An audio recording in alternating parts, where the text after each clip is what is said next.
insurance racket. The insurance racket.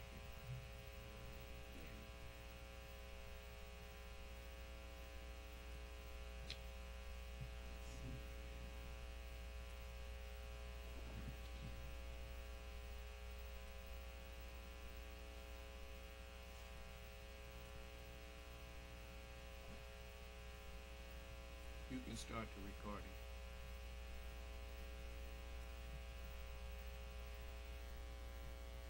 Conference recording started.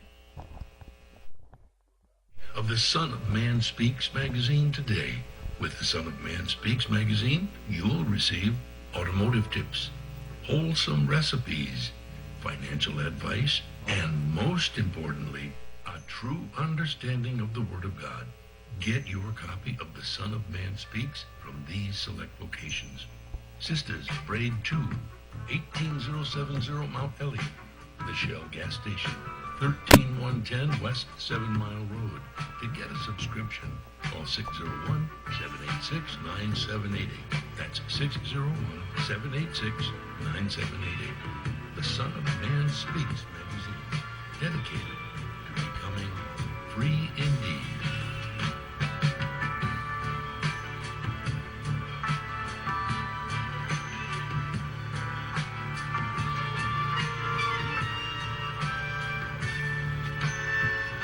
Attention, brothers and sisters, viewers and listeners, now available. Your Son of Man Speaks magazine digital subscription. Your digital subscription to the Son of Man Speaks magazine will also include our monthly e-newsletter, both delivered to your inbox. If you have any questions regarding the digital magazine subscription or digital newsletter, you may send an email to shabazprinting@thenewnationofislam.com. That's shabazprinting@thenewnationofislam.com. Or call 1-601-786-9788. That's 1-601-786-9788. You can also subscribe online. Visit www.thenewnationofislam.com and click on the magazine tab to register for your online subscription. We would like to invite you to help support the efforts of the Unity and Rebuilding Fund. Visit the website at www.unityandrebuildingfund.com. That's www.unityandrebuildingfund.com. We often hear how we need to work together to rebuild the city, and we're actually doing it. You can make online donations and click on links to track the progress of the Unity and Rebuilding Fund. And for more information, 313-868-0000 is a local number. Again, 313-868-0000. Support the Unity and Rebuilding Fund.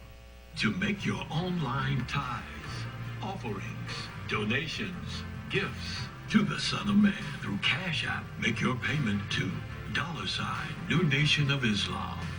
That's $New Nation of Islam. Or call 601-786-7056. 601-786-7056.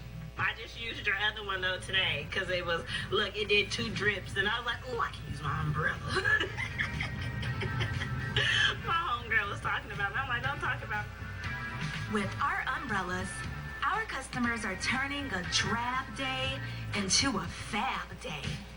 After all, representation matters. In other words, rain or shine, we've got you covered. Introducing Designs by Deej, your one-stop gift shop for all things handmade and unique. Our products range from our most popular umbrellas, blanket and pillow sets, handmade coasters, and other statement pieces that showcase the beauty of our melanin and natural hair in a beautiful and empowering way. You can find our brand at the sister shop locations in New Jersey and Atlanta, Georgia, or you can visit our website, www.designsbydeej.com. Again, that's www.designsbydeej.com. SOS.com.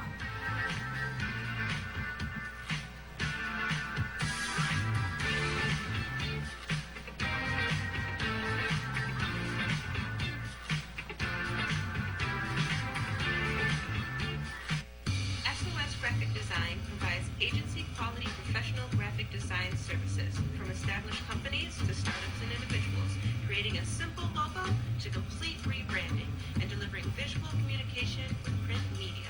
Everything SOS Graphic Design does has a single unifying objective: to set your business apart. We are at your service. Call 313-342-2166. That's 313-342-2166 or online at www.sosgraphicdesigns.com.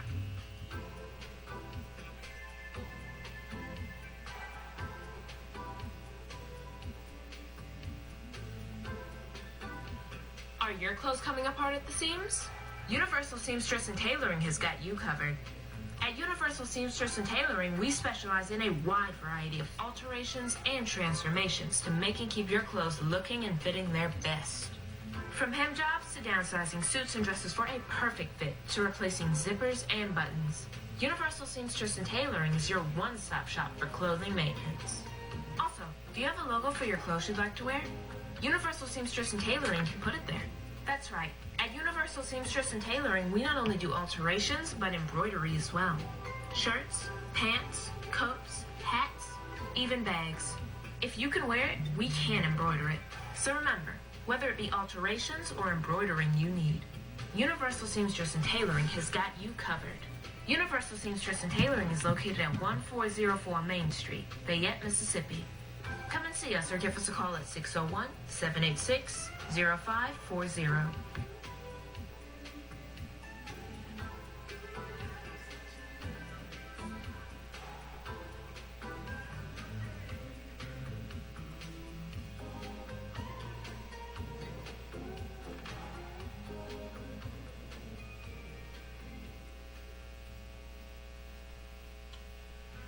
Year-Around Landscaping has been serving Metro Detroit for over 20 years, offering various landscaping, lawn care, property maintenance, and home renovation. Our professionalism has earned us an outstanding reputation, while our creativity, integrity, and dependability have kept our clients returning and referring us to others. At Year-Round Landscaping, we prioritize quality customer service. We treat every client as our only client before, during, and after providing our services. We believe in building solid relationships with our clients and ensuring their satisfaction. Whether you need a complete outdoor makeover, indoor renovation, or routine maintenance, we have the expertise and resources to deliver outstanding results. Our team is committed to providing exceptional service and completing every project to the highest standard. To schedule an estimate or consultation, please call us at 248-843-6139 or visit our website at yearroundlandscaping.net. Year-Around Landscaping.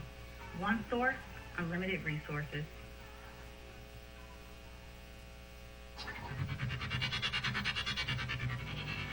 For elite carpet, floor, and upholstery cleaning, call Supreme Steam Cleaning. For pressure washing on your house and driveway, call Supreme Steam Cleaning. Flooding in your house or building, Supreme Steam Cleaning's got you covered with our emergency water extraction services. Transform the rooms in your home with floor installation, repairs, and more. Give us a call today at 601-720-5138. That's 601-720-5138. Visit our website, www.supremesteamclean.com, and follow us on social media at Supreme Steam Cleaning. When you need an elite team, call Supreme.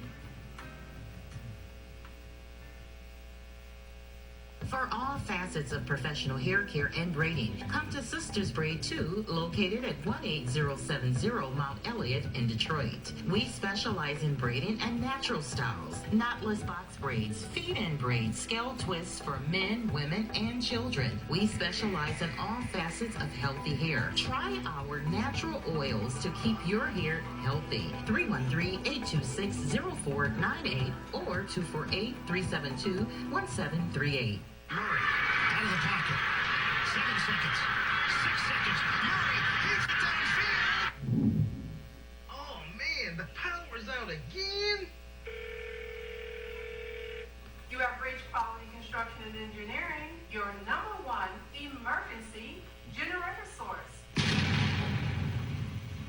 outages can be unpredictable, inconvenient, and disruptive to your life.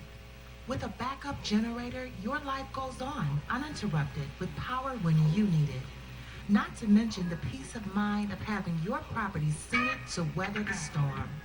Whoever would have thought in Houston, Texas, that we would have an ice storm? It did happen, and that Sunday night when it came in, I got up and looked out the front door. Everything was pitch black. It was horrible. Something out of a novel or a science book that you had never seen before. Once the lights went out, my generator popped on. It ran 55 hours. The only one had lights.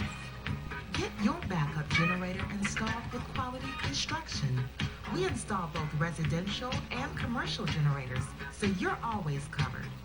Schedule your consultation with us by calling 1-855-876-9370. That's 1-855-876-9370. Or visit us online at www.powerqec.com. That's www.powerqec.com. Financing is available with low monthly payments and 0% interest for 18 months. That was the best investment that we could have ever made. That's my backup, the generator. Generators with Quality Construction, built tough enough to weather the storm. Capital Area Planning Services offers a variety of services catered to your land development needs. We offer landscape design, residential design, land planning, mapping and consulting services, and more. We have over 20 years of design and land planning experience. CAPS LLC offers services to developers, builders, architects, surveyors, contractors, government agencies, and private landowners. Feel free to contact us to find out which services are available in your area. You may reach us at 601-326-2966. That's 601-326-2966. You can also visit us on the web at www.capsllconline.com. Let us put on our thinking caps to serve your land development needs. The views and opinions expressed on the following show are not necessarily the views and opinions of WHPS, its affiliates, management, or sponsors.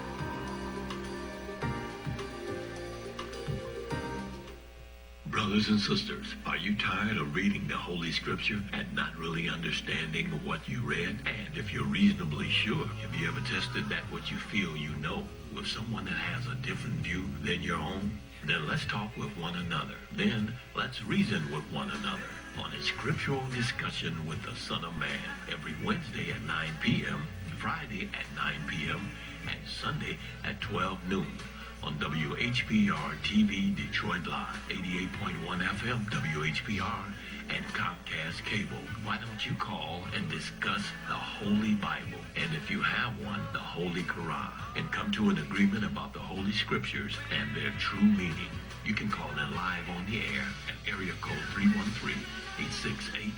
313-868-4336, 313-868-0342, or 313-868-0351. That's 313-868-4336, 313-868-0342, or 313-868-0351. And now, let's go live with a Scriptural Discussion with the Son of Man.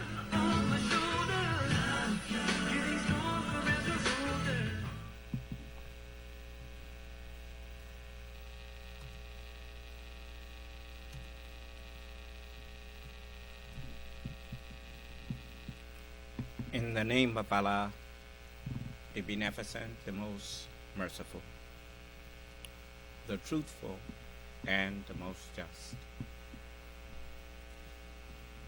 I greet all of you who are hungry and thirsty for truth, the truth of righteousness, and the truth in general. I greet all of you with the greeting words of peace. May Allah's salam alaikum. We're going to do a little something different this evening. The I'm not going to ignore people. Did somebody have something that they was typing in there? No, sir. Okay.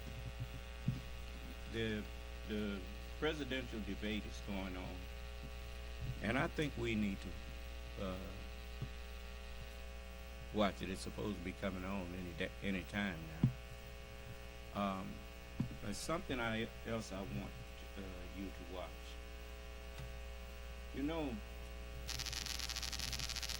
it is strange to me to hear people talking about the age of a man that's running for president.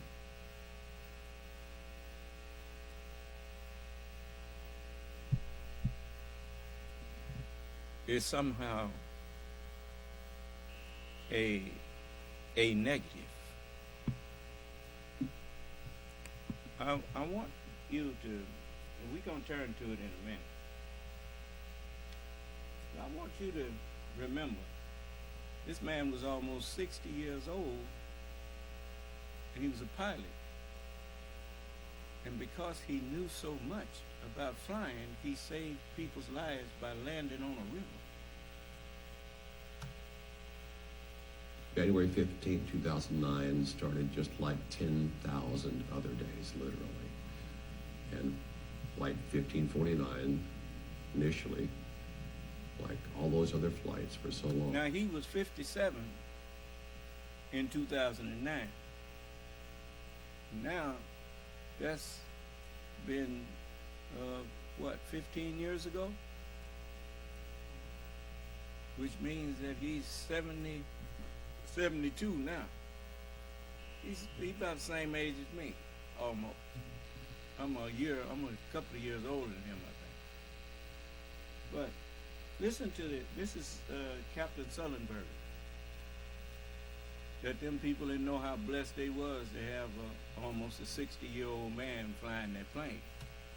It was completely routine and unremarkable for the first 100 seconds. But this very suddenly, and I was aware of it at the time, became the worst day of my life.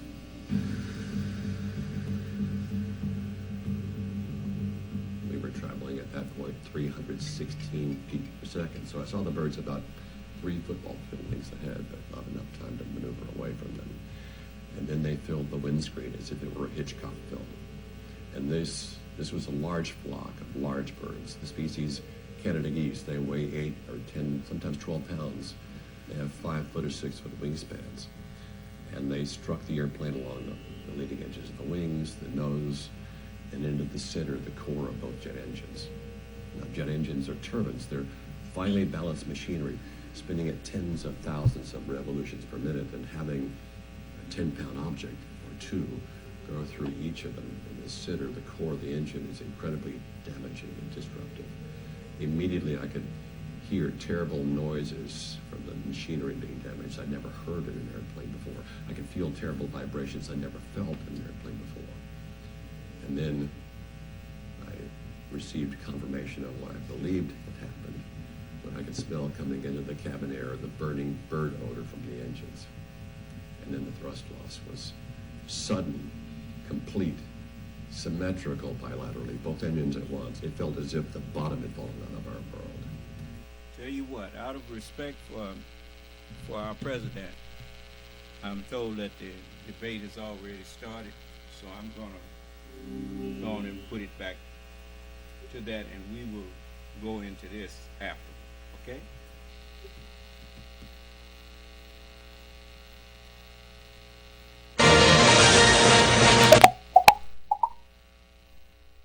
Country.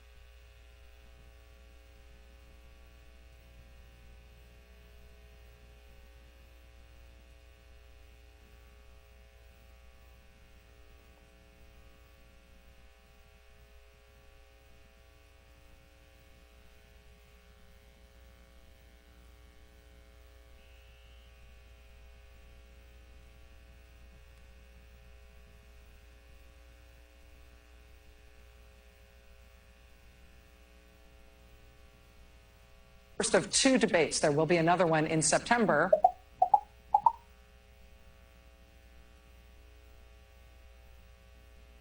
President Biden, inflation has slowed, but prices remain high. Since you took office, the price of essentials has increased. For example, a basket of groceries that cost $100 then now costs more than $120. And typical home prices have jumped more than 30%. What do you say to voters who feel they are worse off under your presidency than they were under President Trump? We've got to take a look at what I was left when I became president, what Mr. Trump left me. We had an economy that was in free fall. The pandemic was so badly handled. Many people were dying. All he said was, it's not that serious. Just inject a little bleach into your arm. You'll be all right. The economy collapsed. There were no jobs. Unemployment rate rose to 15%. It was terrible. And so what we had to do was try to put things back together again. And that's exactly what we began to do. We created 15,000 new jobs. We brought out in a position where we have 800,000 new manufacturing jobs. But there's more to be done. There's more to be done. Working class people are still in trouble. I come from Scranton, Pennsylvania. I come of a household where the kitchen tables, things weren't able to be met during the month. It was a problem.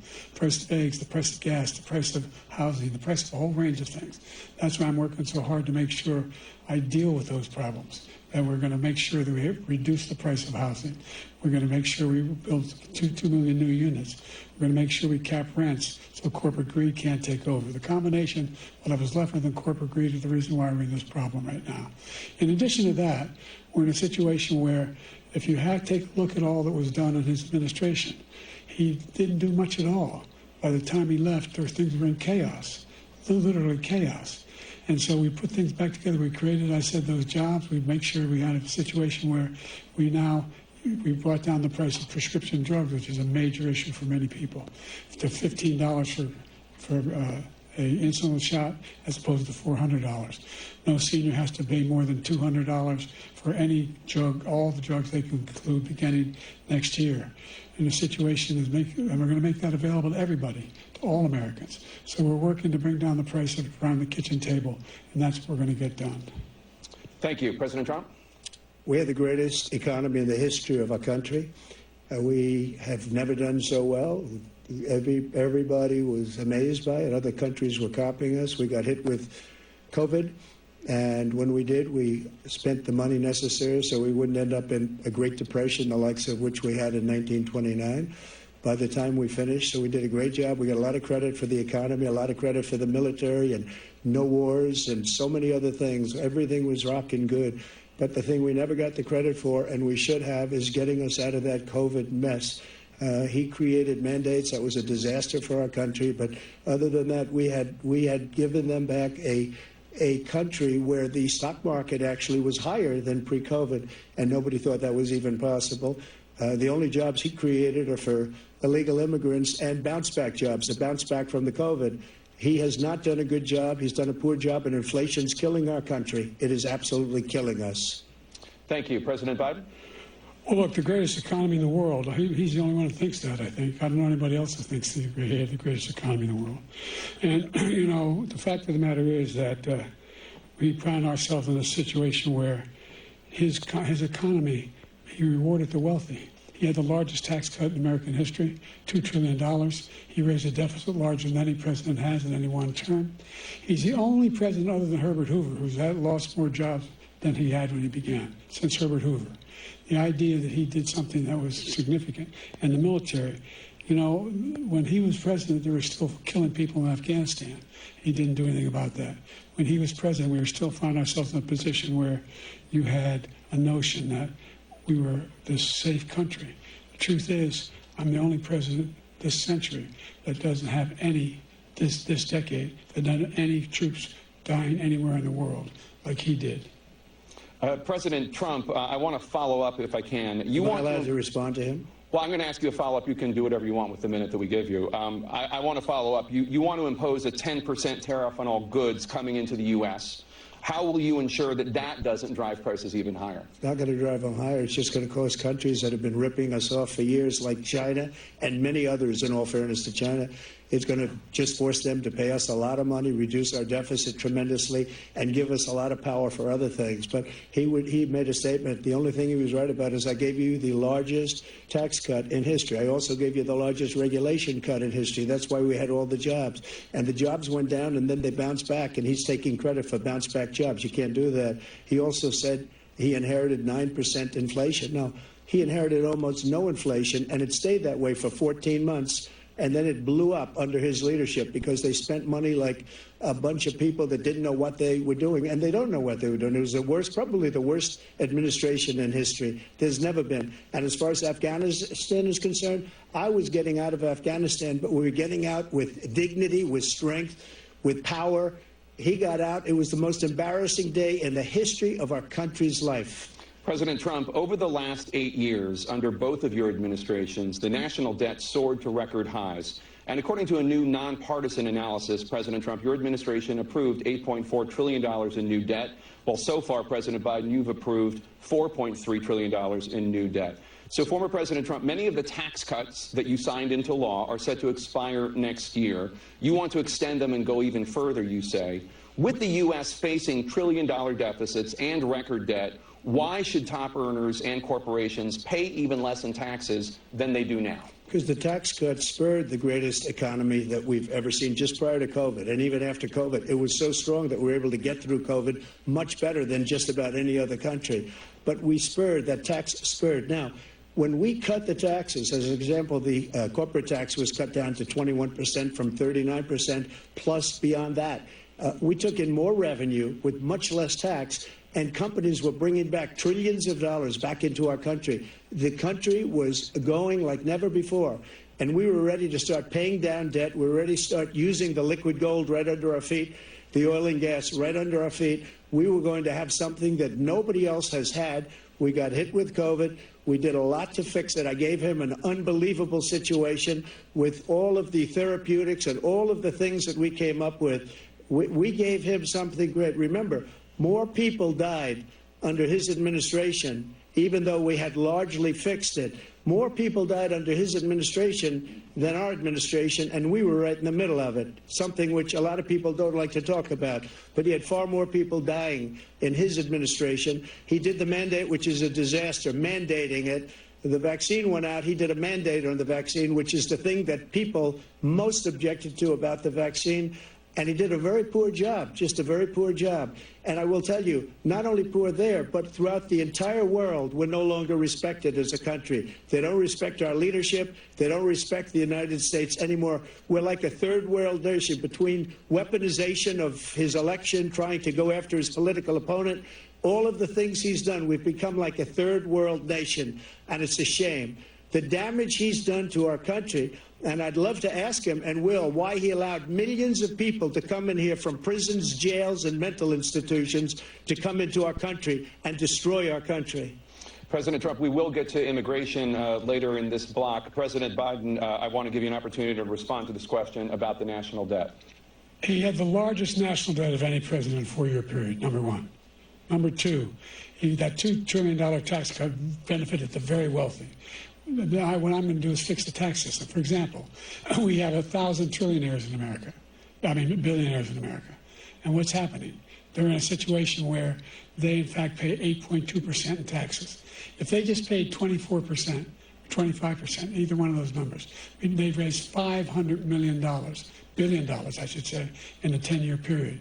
We'd be able to wipe out his debt. We'd be able to help make sure that all those things we need to do, child care, elder care, making sure that we continue to strengthen our health care system, making sure that we're able to make every single solitary person eligible for what I've been able to do with the COVID, with dealing with everything we have to do with, look, if we finally beat Medicare. Thank you, President Biden. President Trump? Well, he's right. He did beat Medicare. He beat it to death, and he's destroying Medicare because all of these people are coming in. They're putting them on Medicare. They're putting them on Social Security. They're going to destroy Social Security. This man is going to single-handedly destroy Social Security. These millions and millions of people coming in, they're trying to put them on Social Security. He will wipe out Social Security. He will wipe out Medicare. So he was right in the way he finished that sentence. And it's a shame. What's happened to our country in the last 4 years is not to be believed. Foreign countries, I'm friends with a lot of people. They cannot believe what happened to the United States of America. We're no longer respected. They don't like us. We give them everything they want, and they think we're stupid. They think we're very stupid people. What we're doing for other countries, and they do nothing for us. What this man has done is absolutely criminal. Thank you, President Trump. Tana? This is the first presidential election since the Supreme Court overturned Roe v. Wade. This morning, the court ruled on yet another abortion case, temporarily allowing emergency abortions to continue in Idaho, despite that state's restrictive ban. Former President Trump, you take credit for the decision to overturn Roe v. Wade, which returned the issue of abortion to the states. Correct. However, the federal government still plays a role in whether or not women have access to abortion pills. They're used in about 2/3 of all abortions. As president, would you block abortion medication? First of all, the Supreme Court just approved the abortion bill, and I agree with their decision to have done that, and I will not block it. And if you look at this whole question that you're asking, complex but not really complex. 51 years ago, you had Roe v. Wade, and everybody wanted to get it back to the states. Everybody, without exception. Democrats, Republicans, liberals, conservatives, everybody wanted it back. Religious leaders. And what I did is I put 3 great Supreme Court justices on the court, and they happened to vote in favor of killing Roe v. Wade and moving it back to the states. This is something that everybody wanted. Now, 10 years ago or so, they started talking about how many weeks and how many this, getting into other things. But every legal scholar throughout the world, the most respected, wanted it brought back to the states. I did that. Now the states are working it out. If you look at Ohio, it was a decision that was an end result that was a little bit more liberal than you would have thought. Kansas, I would say the same thing. Texas is different. Florida is different. But they're all making their own decisions right now. And right now, the states control it. That's the vote of the people. Like Ronald Reagan, I believe in the exceptions. I am a person that believes. And frankly, I think it's important to believe in the exceptions. Some people, you have to follow your heart. Some people don't believe in that. But I believe in the exceptions for rape, incest, and the life of the mother. I think it's very important. Some people don't. Follow your heart. But you have to get elected also. And because that has to do with other things. You got to get elected. The problem they have is they're radical because they will take the life of a child in the 8th month. So we know who CNN wants to get into the office. They done rigged this thing to make it for Donald Trump. But understand something. Trying to argue with a person who does not ever tell the truth is a fruitless endeavor, because everything he says is a lie. And so, you know, as the old saying goes, a wise man argue with a fool, the listeners won't be able to tell which is which. And the best thing I can tell all of you when it comes to this upcoming election, don't forget. Don't forget what things were like under that liar standing up there. And be grateful that you had Joe Biden for president for the past 4 years. And you put him back in there for 4 more years, and you will dodge that bullet again. Remember what Grover Norquist said. We don't need no fearless leader to think these things up. That's why they keep supporting him.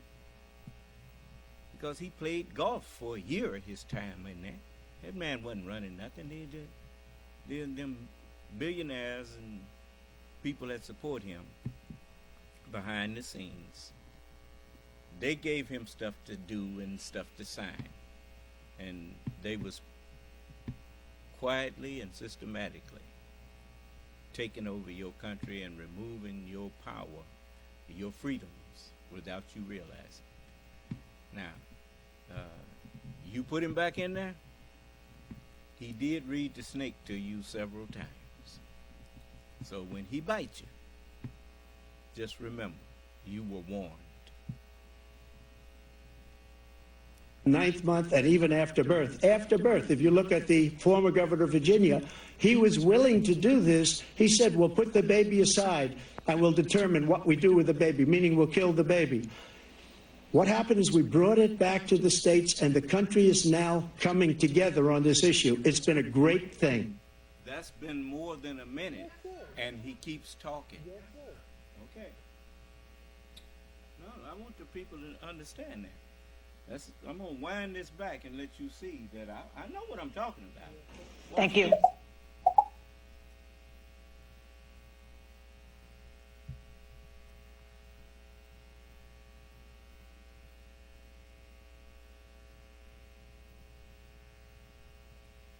The decision to overturn Roe v. Wade, which returned the issue of abortion to the states. Correct. However, the federal government still plays a role in whether or not women have access to abortion pills. They're used in about 2/3 of all abortions. As president, would you block abortion medication? Now, I'm going to time his answer, and then we'll see. I ain't going to accuse him. I ain't going to accuse them. Let's see here.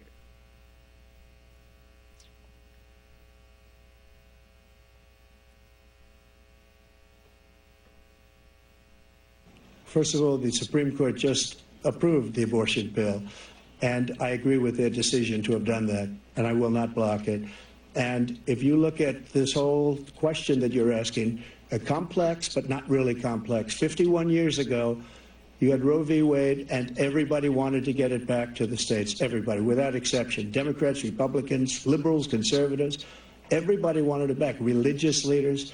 And what I did is I put 3 great Supreme Court justices on the court, and they happened to vote in favor of killing Roe v. Wade and moving it back to the states. This is something that everybody wanted. Now, 10 years ago or so, they started talking about how many weeks and how many this, getting into other things. But every legal scholar throughout the world, the most respected, wanted it brought back to the states. I did that. Now the states are working it out. If you look at Ohio, it was a decision that was an end result that was a little bit more liberal than you would have thought. Kansas, I would say the same thing. Texas is different. Florida is different.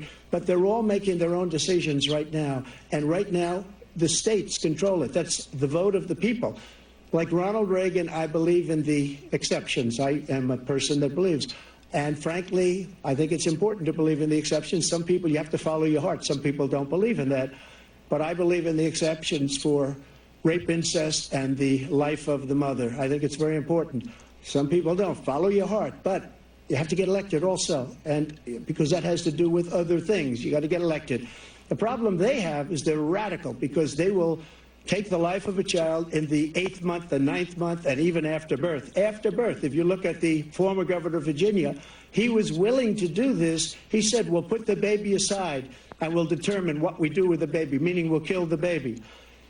What happened is we brought it back to the states, and the country is now coming together on this issue. It's been a great thing. Thank you. President Biden? It's been a terrible thing, what you've done. The fact is that the vast majority of constitutional scholars supported Roe when it was decided. Okay, are they giving them 2 minutes? Yes, that was 2 minutes. Okay. Roe.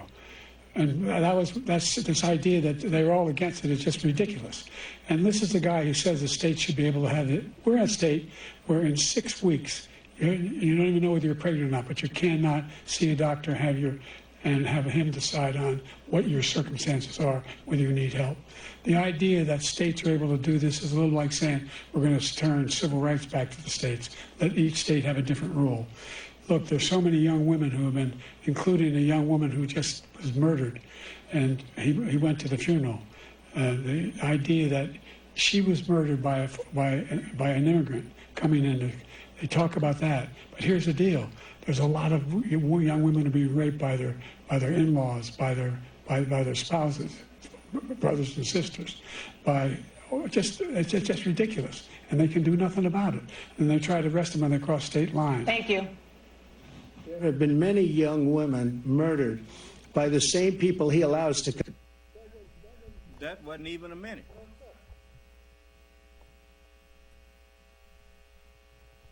Put it down there. That wasn't even a minute that they gave Joe Biden.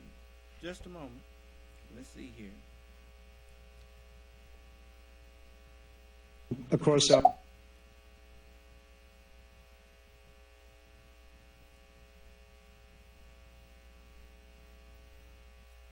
he said, well, put the baby aside.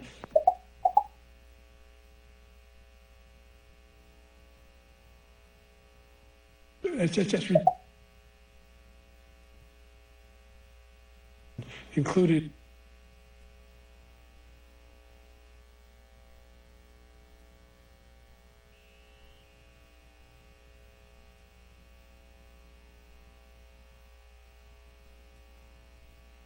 And that's this idea that they're all against it is just ridiculous. Let me make sure I started where he started.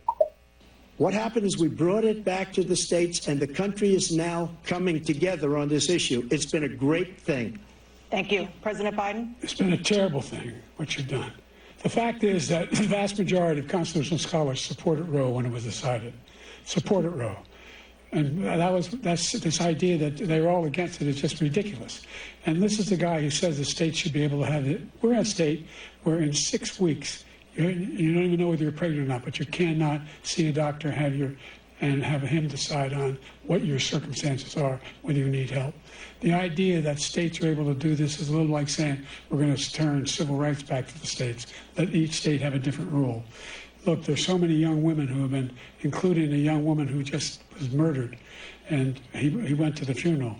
The idea that she was murdered by an immigrant coming in, they talk about that. But here's the deal: there's a lot of young women who are being raped by their in-laws, by their spouses, brothers and sisters, it's just ridiculous, and they can do nothing about it. And they try to arrest them when they cross state lines. Thank you. There have been many young women murdered by the same people he allows to come across our border. We have a border that's the most dangerous place anywhere in the world. They gave President Biden 1 minute and gave Donald Trump 2 minutes. Okay. The most dangerous place anywhere in the world. And he opened it up, and these killers are coming into our country. And they are raping and killing women. And it's a terrible thing. As far as the abortion is concerned, it is now back with the states. The states are voting. In many cases, it's frankly a very liberal decision. In many cases, it's the opposite. But they're voting, and it's bringing it back to the vote of the people, which is what everybody wanted, including the founders, if they knew about this issue, which, frankly, they didn't. But they would have. Everybody wanted it brought back. Ronald Reagan wanted it brought back. He wasn't able to get it. Everybody wanted it brought back, and many presidents had tried to get it back. I was the one to do it. And again, this gives it the vote of the people, and that's where they wanted it. Every legal scholar wanted it that way. Staying on the topic of abortion, President Biden, 7 states, I'll let you do that. This is the same topic. 7 states have no legal restrictions on how far into a pregnancy a woman can obtain an abortion. Do you support any legal limits on how late a woman should be able to terminate a pregnancy? I supported Roe v. Wade, which had 3 trimesters. The first time is between the woman and the doctor. Second time is between the doctor and an extreme situation. The third time is between the doctor, between the woman and the state. The idea that the politicians, that the founders wanted the politicians to be the ones making decisions about women's health is ridiculous. That's the last. No politician should be making that decision. A doctor should be making those decisions. That's how it should be run. That's what you're going to do. And if I'm elected, I'm going to restore Roe v. Wade. So that means he can take the life of the baby in the 9th month and even after birth, because some states, Democrat run, take it after birth. Again, the former governor of Virginia, put the baby down, then we decide what to do with it. So he's willing to, as we say, rip the baby. Name an instance other than when you enslaved my people that a baby was ripped out of a woman. Now, they let him get up there and stand up there and tell all them bold-faced lies, and they want to treat him like his answers are legitimate and all of this kind of thing. CNN has been bought and paid for. So, any of y'all want to keep watching this? Well, they doing President Biden a disservice, and I'm not interested in participating in that. Does any of you all want to keep watching this?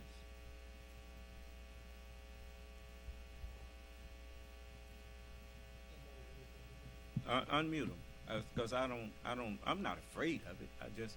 But it's lopsided, and I don't, President Biden trying to crunch all of his stuff into a minute, and Donald Trump is being given 2 minutes to, and I'm not for that. Unmute him. Yes, caller. Yes, sir. I'd like to hear you when you're explaining these things. But I mean, if you don't want to, that's the only time I listen to them is when you're going through it with us. I mean, to listen to I can listen to some people that tell some truth, but everything Donald Trump stood up there and said was a lie. And so I'm not, I just, I'm not gonna put y'all. I ain't gonna put y'all through that if unless y'all just wanna hear it, because I'm not in. Once I find out you don't mind just lying to me, I don't want to hear nothing you say. You understand? I know President Biden is about frustrated standing up there listening to all them lies that man telling. But how do you refute all of them lies? I mean, every time he opens his mouth, he lying. It speaks for itself. So, I mean, you can't even debate a fool like that. And so, just to single out one thing he said gives the appearance that something else he said was okay. But that's nothing he said was okay. Talking about this country is not respected anymore and all that kind. That's what was happening when he was president. Joe Biden got the respect of all of the nations back for the United States. All of them respect this country now, except looking at this foolishness here. But anyway, this stuff not changing my opinion about who's going to be president or who I'm going to vote for. My vote is signed, sealed, and delivered to Joseph Robinette Biden. And Donald Trump couldn't say, ain't nothing he could ever say to me to undo what I know about him. Do you understand? So, and I think we're going to get on with our lesson here. My main thing is all these people walking around here talking about his age. But this man I'm about to show you, let me see here. Let's get back to this. This man that I'm was showing you, Captain Sullenberger. That man was almost 60 when he landed that plane on the Hudson River, and younger pilots might have tried to make it to the airfield, and all them people would have been dead. So, body responded immediately in a very normal human way to this sudden life-threatening stress. I was aware of that as it happened. I could feel my pulse shoot up, my blood pressure spike, my perceptual field narrow in tunnel vision because of the stress. I remember vividly my first three conscious thoughts. This can't be happening. Having read about many accident flights, a very typical response rooted in disbelief, followed immediately by, this doesn't happen to me. In other words, for over 4 decades, I had never been so challenged in an airplane I doubted the outcome. Followed immediately by a realization that unlike all those other flights I'd had for 42 years, this one probably would not end on a runway with the aircraft undamaged. And I was okay with that, as long as I could solve the problem. And so even though we never trained for this, in flight simulators of the airline, it was not possible to practice a water landing. They aren't programmed for it. The only training we'd ever gotten for a water landing was a theoretical classroom discussion. But because I had learned my craft so well, I knew my airplane and my profession so intimately, I could set clear priorities. And so I chose to do only the highest priority. See, he was faced with a situation that he had never faced before and hadn't been, wasn't even on their training schedule. They'd never been trained for that. Reminds me of President Biden. He had never had to deal with a situation where a president lost an election and then incited an insurrection to overthrow the government. No other president has faced what Joe Biden was faced with. Do you understand? And at the same time, he was also in the middle of a pandemic that his predecessor, Donald Trump, helped to create by his inaction and his bad judgment. Do you understand? And for him to be, you know, I can imagine that Joe Biden is got kind of torn standing up there next to that man. I know I would be. You mean after all this man did to this country and to you, you would re-elect him?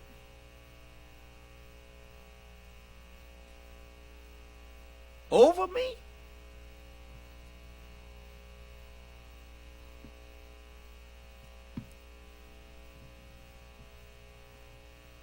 But that's all I'm saying.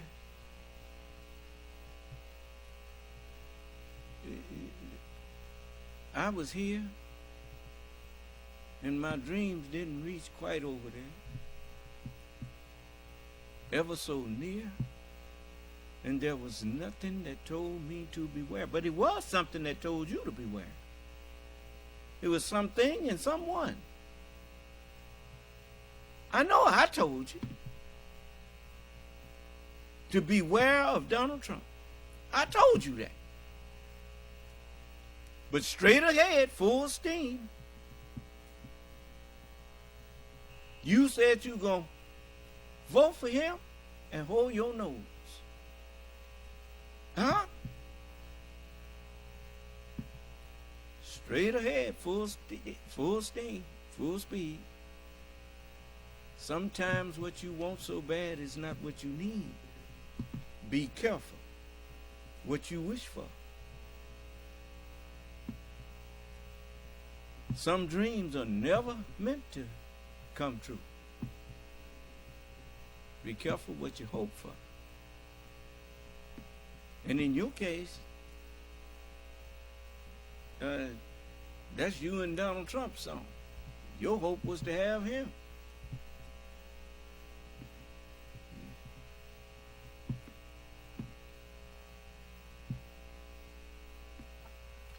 And when you got him, you got a pandemic that did away with 1.3 million American lives. You got women moved out of the position of free human beings to chattel? What are you saying when you tell a woman that her body is not hers? When you tell her that you get pregnant, even though the means for not having that baby, I don't care if you don't want it, you gonna have it. Huh? See, that's someone who does not know about the reproductive process. When a woman carrying a baby and don't want the baby, there's no emotional attachment there. That baby comes in the world with the hostility innate inside of her. If you're going to force her to carry the baby,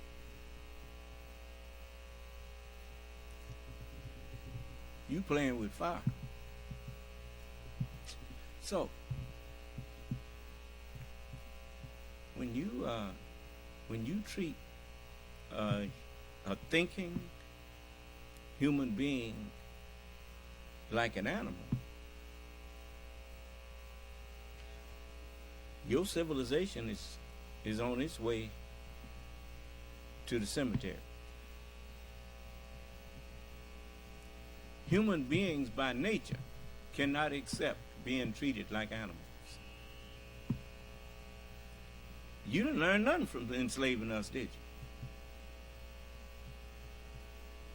Did we ever accept slavery? I don't know. If we accepted it, why you still got to watch us? I mean, really, man. It's like a child seeing everybody around them walking. You don't have to teach a baby how to walk. You just don't let them hurt themselves.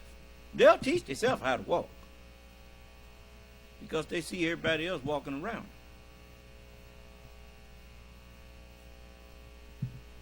The minute a slave see his overseer is free, that his master is free, and his master got two legs and a body look like his, even though it's a different color, he knows there's something wrong there. Do you understand? You look like me. How come you ain't a slave?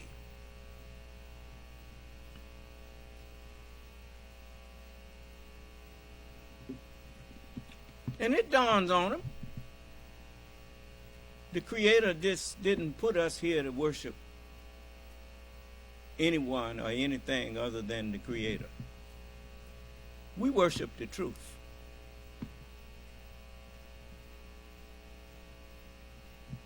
That's why for me to listen to a man like Donald Trump, here's a man want my vote. Well, how you expect to get my vote and I try to listen to you and discover that everything you saying to me is a lie?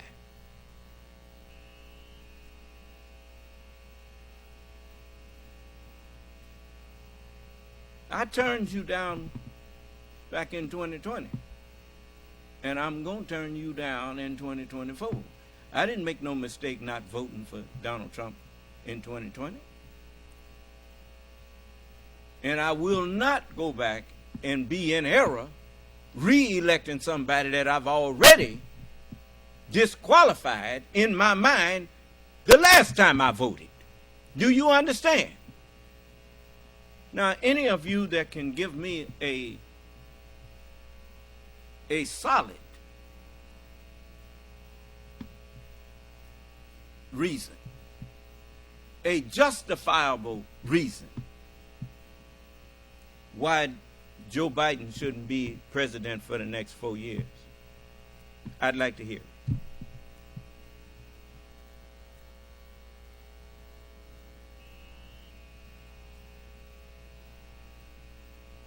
Because, you know, it's something Joe Biden even reminded people of.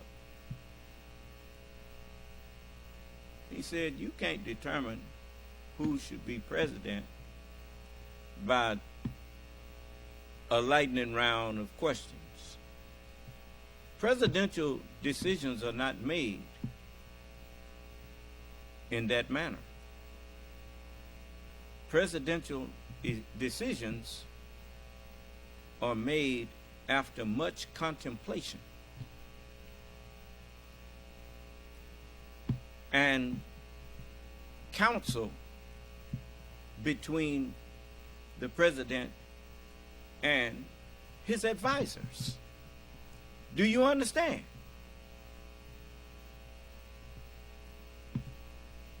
That's why he takes a cabinet of advisors. He picks his own cabinet, and they're called a cabinet because when things come up, it's just like when you think of a cabinet, you think of a place where you store things that you're going to in a kitchen you're going to use to the things up in the cabinet to feed your family. Do you understand? Well, likewise, the president takes a cabinet with him of advisors in different areas, different fields.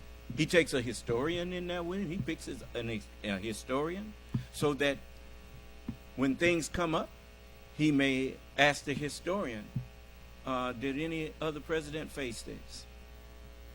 What did he do? Because the United States is still here.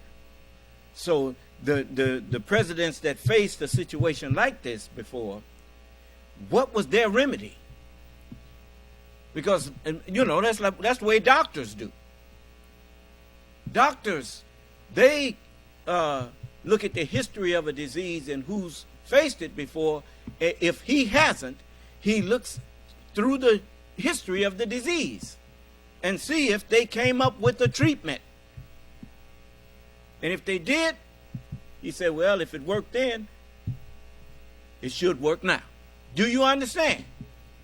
That's all. So he takes him a historian in, and he takes him some other advisors in there that can give him sound advice.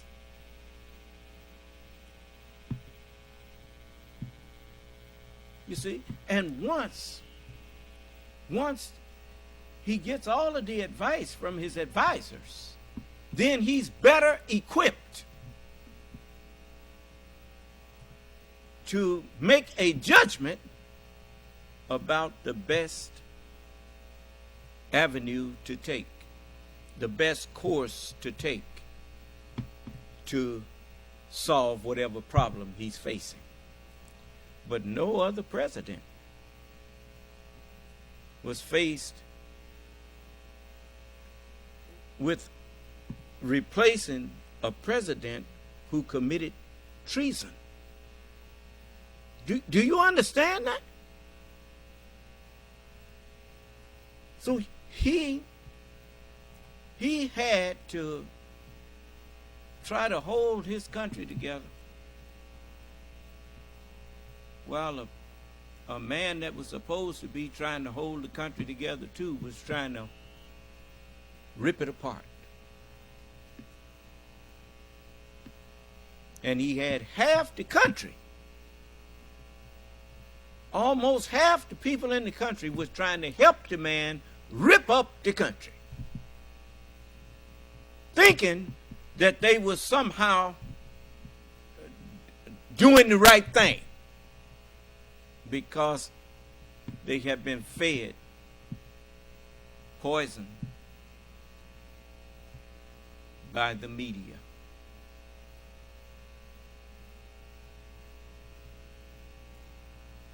It's sad. I mean, you know, it ain't too much that you can do for people that have drank the Kool-Aid.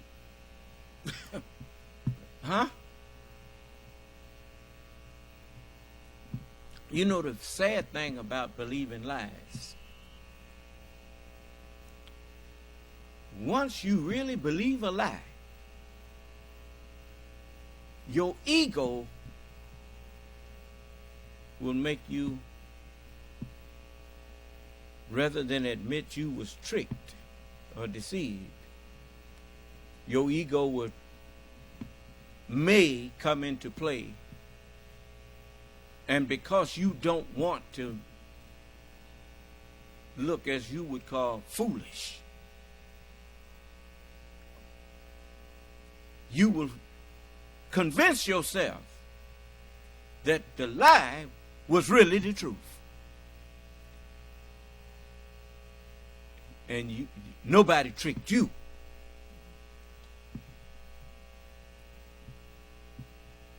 You know, one of the greatest things one of the greatest masteries that we can have or gain is the mastery over our egos. And don't let our egos master us. How can you tell when a person is not mastered by their ego?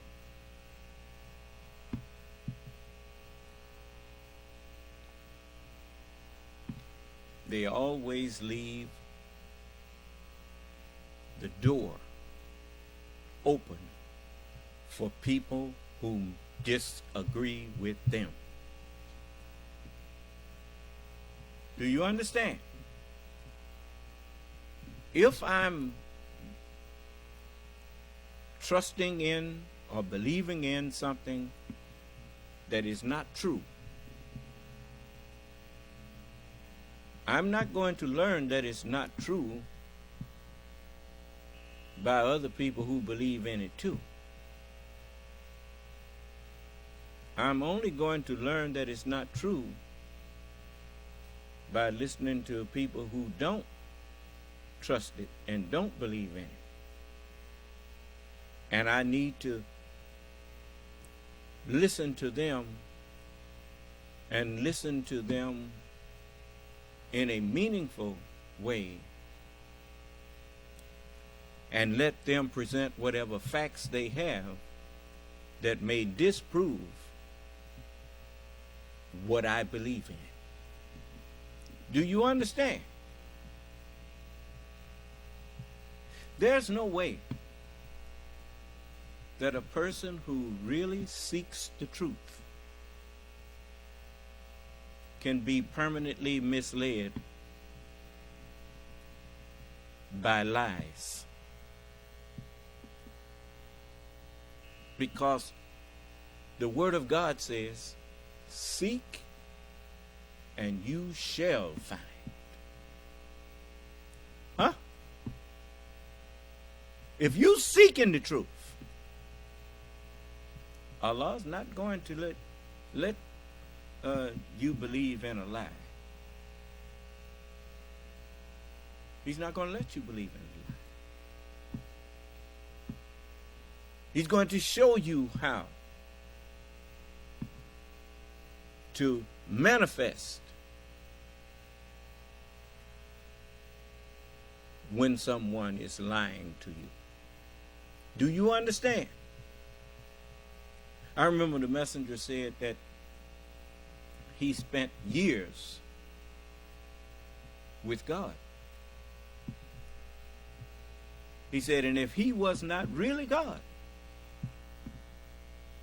he spent years with the best knower, one who could grant dominion, one who granted him dominion over his fear and over ignorance. To grant dominion over fear, you must gain dominion over ignorance. Do you understand? The Honorable Elijah Muhammad met with God, the grantor of dominion, in the person of Master Farad Muhammad. And he stayed with him and taught him day and night for 3 years and 4 or 5 months. And he said, if he was not really God, I think he would have been disappointed with me telling him, I don't believe you really God. Why is that? Because the Honorable Elijah Muhammad, as he said his father was a preacher. And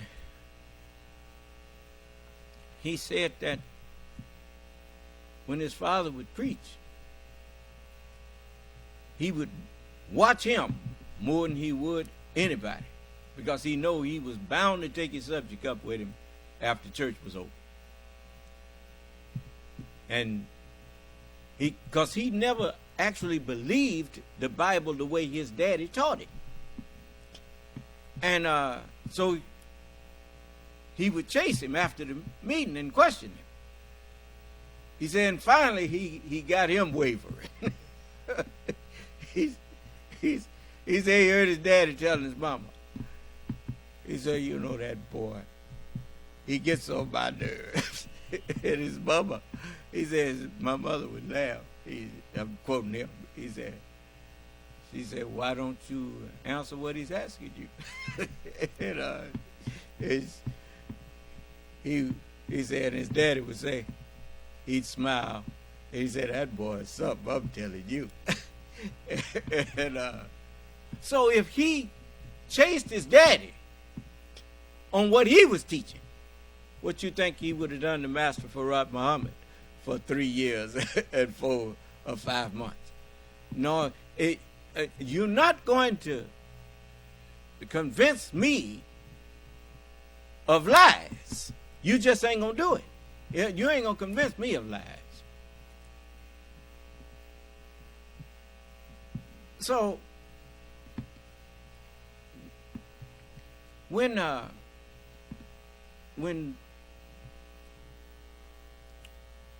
you look at someone who's seeking truth, then the truth and seeking truth makes you a good listener. And the one thing about a liar, he will never remember all the lies that he told. It's impossible.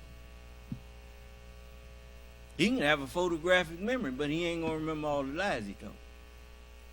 Because memory, it's just like the way you find your way home. Most people don't think about it.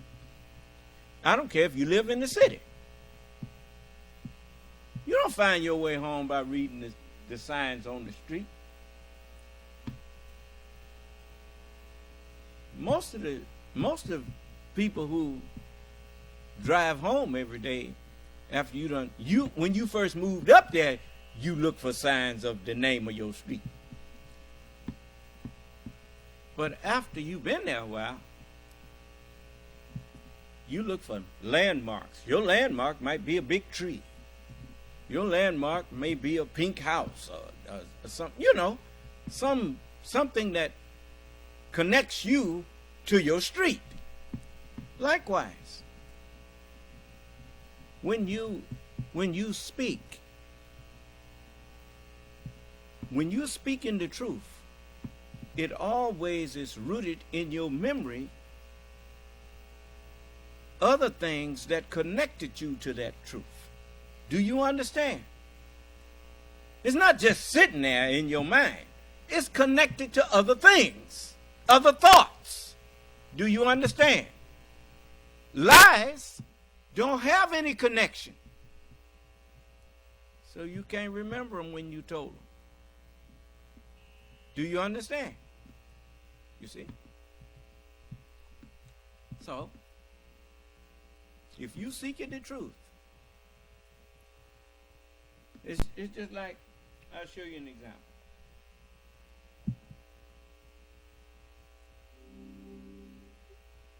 Now,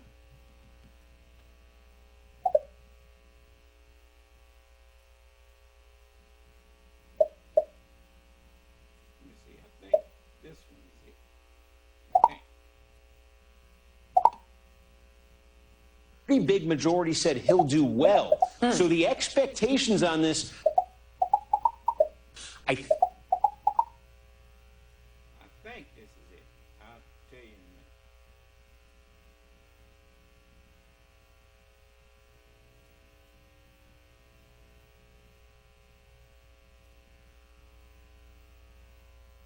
Actually,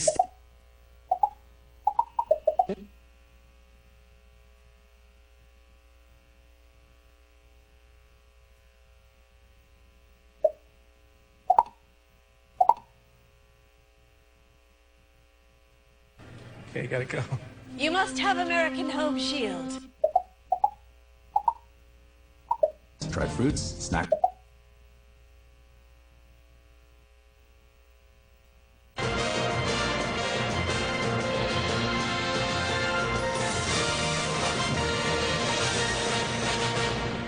We're about an hour away from the first presidential debate of 2024. We're going to have every second of it right here on MSNBC. We know you could watch this anywhere. We are very grateful that you are watching it here with us. We are going to make a night of it, and we are going to have more fun than anybody else, so please don't leave. Now, obviously, in every presidential debate, each candidate tries to paint a dire portrait of what the country will look like if their opponent, heaven forbid, is elected instead of them.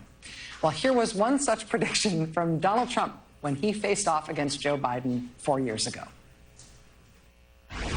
We are on the road to success, but I'm cutting taxes, and he wants to raise everybody's taxes, and he wants to put new regulations on everything. He will kill it. If he gets in, you will have a depression, the likes of which you've never seen. Your 401ks will go to hell, and it'll be a very, very sad day for this country. If he gets in, you will have a depression, the likes of which you have never seen. Your 401ks will go to HE double hockey sticks. It will be. Joe Biden did get in. Has he presided over a catastrophic depression, as Donald Trump predicted? Under Joe Biden, we just had the best year of American job creation in the 21st century. The last time we had a streak this long of unemployment below 4%, it was the early 1960s. Under Joe Biden, the United States has the best economy in the world. The World Bank just said the U.S. economy is so good, it is actually stabilizing the whole world economy. About those 401ks, which Donald Trump said would immolate if Joe Biden got in there, actually they have got up 11% on average last year. That is thanks in large part to the stock market under Joe Biden repeatedly hitting all-time record highs, with the Dow topping 40,000 for the first time ever just last month. In other words, a hellscape of economic depression. That Donald Trump prediction about a terrible economy under Joe Biden, it did not age well. That has its own consequences in terms of the substantive state of the economy heading into this presidential election, and Joe Biden making the case that the American people ought to return him for another 4 years. But my colleague Chris Hayes has been focused all this year on this key question of whether you are better off than you were 4 years ago. Thank you, Rachel. Yes, on my show, we've been trying to help answer that one question that does come up basically every presidential campaign. Remember Ronald Reagan talking about Jimmy Carter? Ronald Reagan used to ask, are you better off? are you better off? Are you better off? Are you better off? But are we better off? Not whether we're better off, it's whether they're better off. Are you better off? Better off. Better off. Better off. Better off. Better off. Better off. Better off. Better off. Better off. Than you were 4 years ago. Now, it does come up every time, but as I've said, if you're the Trump campaign, maybe you don't want to ask it this time around, right? We were all there because 4 years ago was June 2020, and this is what it looked like. Tonight, we have passed yet another milestone in this country, as today, the number of coronavirus cases topped 2.5 million. That includes more than 125,000 deaths. And tonight, much of the focus is on the southern and southwestern states where cases are mounting. We did so well before the plague, and we're doing so well after the plague. Now, this video obtained by the Washington Post raising questions. The Trump campaign asked why workers were appearing to remove stickers promoting social distancing. This one reading, "Do not sit here, please." ABC News confirming the Post report that the campaign directed those stickers to be taken down. A campaign official says the rally was in full compliance with local requirements. Those attending entering the arena at their own risk, signing a waiver agreeing not to sue the campaign if they get sick. It was 4 years ago today, that story broke. The Trump campaign took those stickers off the seats. And it was significant because, remember, that was Trump's infamous rally in Tulsa, Oklahoma, exactly 1 week earlier, the big back to the campaign rally, the one that everyone told him not to do because it would be a massive disaster. For months now, large gatherings have been canceled. No concerts, no stadiums filled for sporting events. But tonight in Tulsa, Oklahoma, an arena is packed with thousands rallying for President Trump's re-election. The president left Washington late today for a destination he has not seen in 110 days, the campaign trail. The event in Oklahoma is unbelievable. The crowds are unbelievable. My preference would be that it be postponed until it's safe to actually have an event where people can come together and be a part of the political process. Today, we learned 6 members of the president's advance team tested positive for coronavirus. They will be given a mask. It's up to them whether to make that decision. CDC guidelines are recommended but not required. When you come to the rally, as if any event, you assume a personal risk. That is just what you do. Of course, we now know Trump supporters were intentionally misled about that risk. One of those supporters was Herman Cain, the former Godfather's Pizza CEO, former Republican presidential candidate. That's him at the rally there on the left without a mask, not social distancing. Everyone's packed together. A week later, Herman Cain was in the hospital with COVID. He was there for a month, and he died on July 30th. Years later, Trump aide Cassidy Hutchinson wrote in her book that White House Chief of Staff Mark Meadows told her, quote, "We killed Herman Cain." Trump's tragic and catastrophic handling of that once-in-a-century pandemic, the plague. Just remember now, he read the snake to you. And when he put it on you this next time, whatever he do to you, it's your own fault. That man ain't even got no business being allowed to run for president. And yet, you done chose him as the front runner for a party of this government, a party of this civilization, a major party. So, whatever you get, you asked for it. So, what can I say? Ain't no wonder the earth is moving out from under your houses, and rivers is eating away at your banks, and all of this kind of thing. The earth itself is sick of you, as is the Lord of the earth. So, of course, I know you don't pay that no attention. You think this all gonna pass over and you're gonna be ruling these niggas again. Yeah, I know. I know that's what you're thinking. Yep. You ain't the first ones who thought like that. It's civilizations long buried that thought they could stand and contend with God and fight him with what he gave them. Okay. But, just like you got this man that's been in, President Biden has been in politics since he was 29 or 28. I think they said 28 or 29 years old. And he's been a senator. He's been vice president. He was vice president for 8 years. And you want to dare claim that he's too old for an office that ain't got nothing to do with how old you are? It has something to do with how wise you are.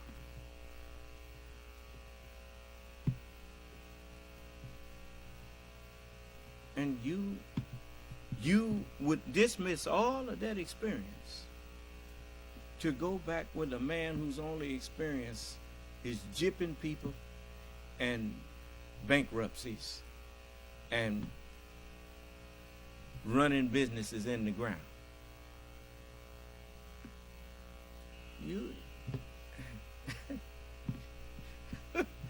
Boy, that's rich. Oh, and you said, what did he say? All immigrants are prisoners and criminals? Well, what is he? Ain't he a criminal? Waiting for sentencing? You about to elect a criminal for president? Boy, you really something. You a piece of work. I know. Even people that was criminals.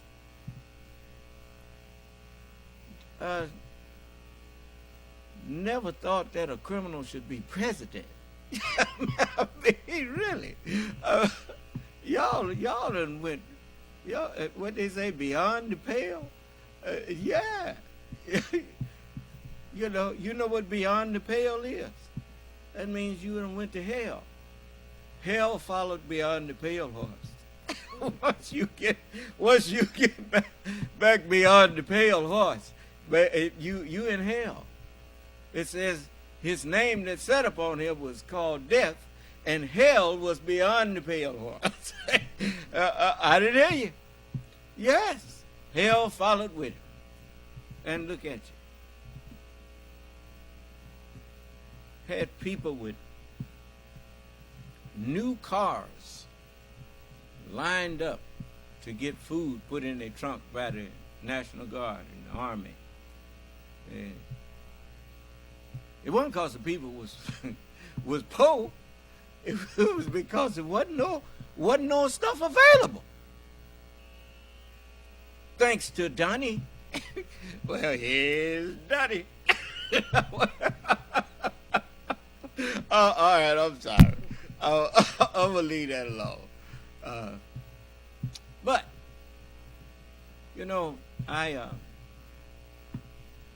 I empathize with President Biden. I mean, how do you debate somebody who everything he say is a lie? So how do you debate somebody like that?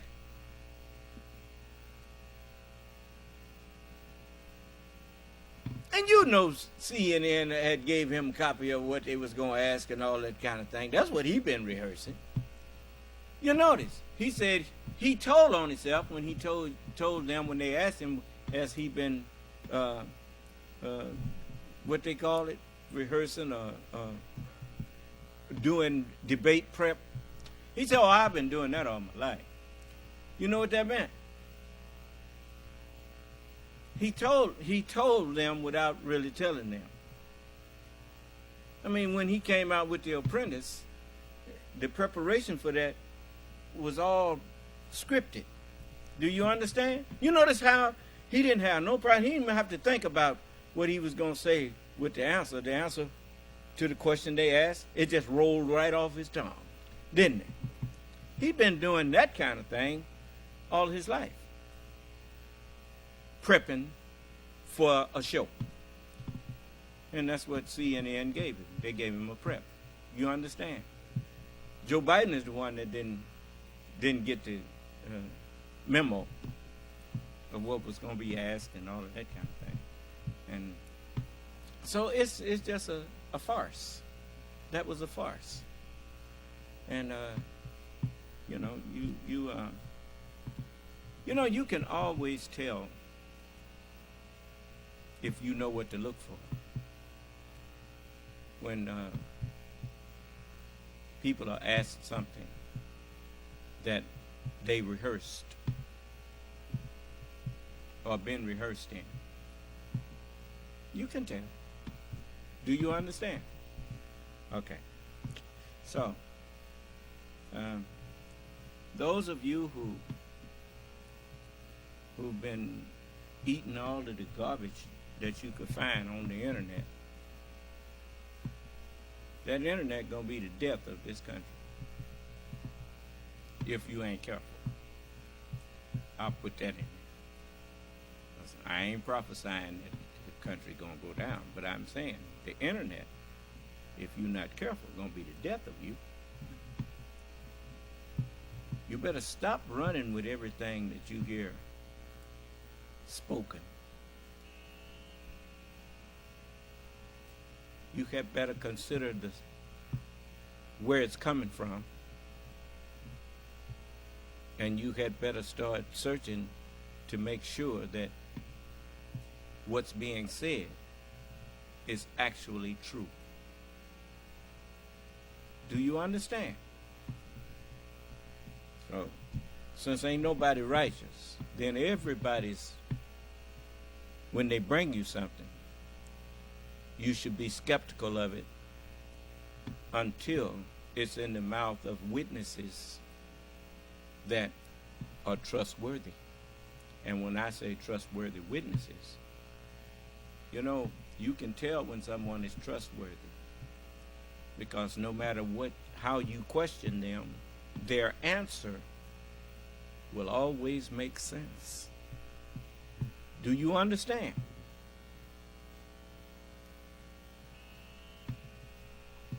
And they don't object to you questioning them.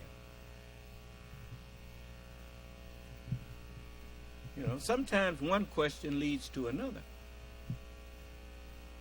That's why, you know, when I'm speaking to people, when I'm talking to people, I tell them, look, if you really want to question me, you don't need to be writing me no notes. You need to come in here, and because your question, once I give you the answer, it may require a follow-up. And, you know, we can't function, we can't hold a class if everybody got to write notes. Do you understand? That's a waste of time, of valuable time. You know, like the man told me he don't roll like, what did he say? He don't roll like that. You know, that ain't his style. That's not his style.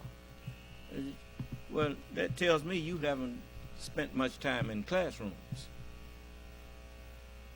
That's someone that didn't spend too much time in school.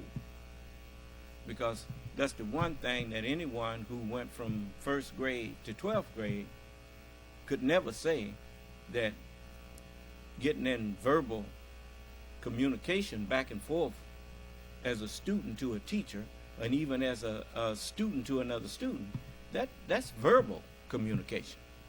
That's the style that you do. You don't have no note passing when it comes to conversating.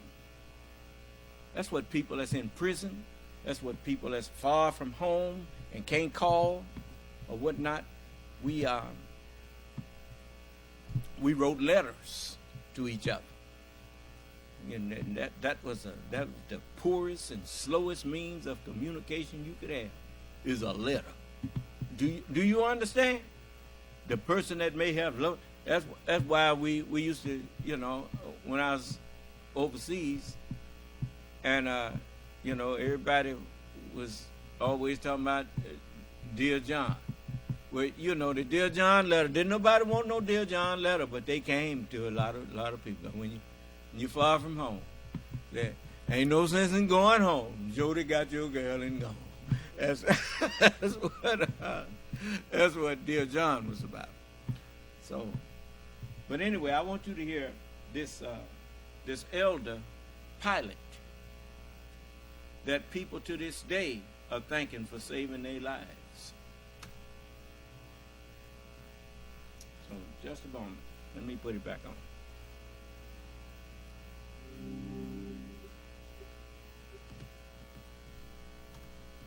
To ignore everything I did not have time to do as being only distractions and potential detriment to our performance.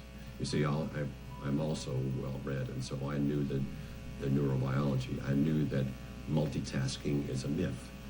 That when we think we're multitasking, what we are in fact doing is switching rapidly between tasks, not doing either of them well. And so I chose not to try to do too much.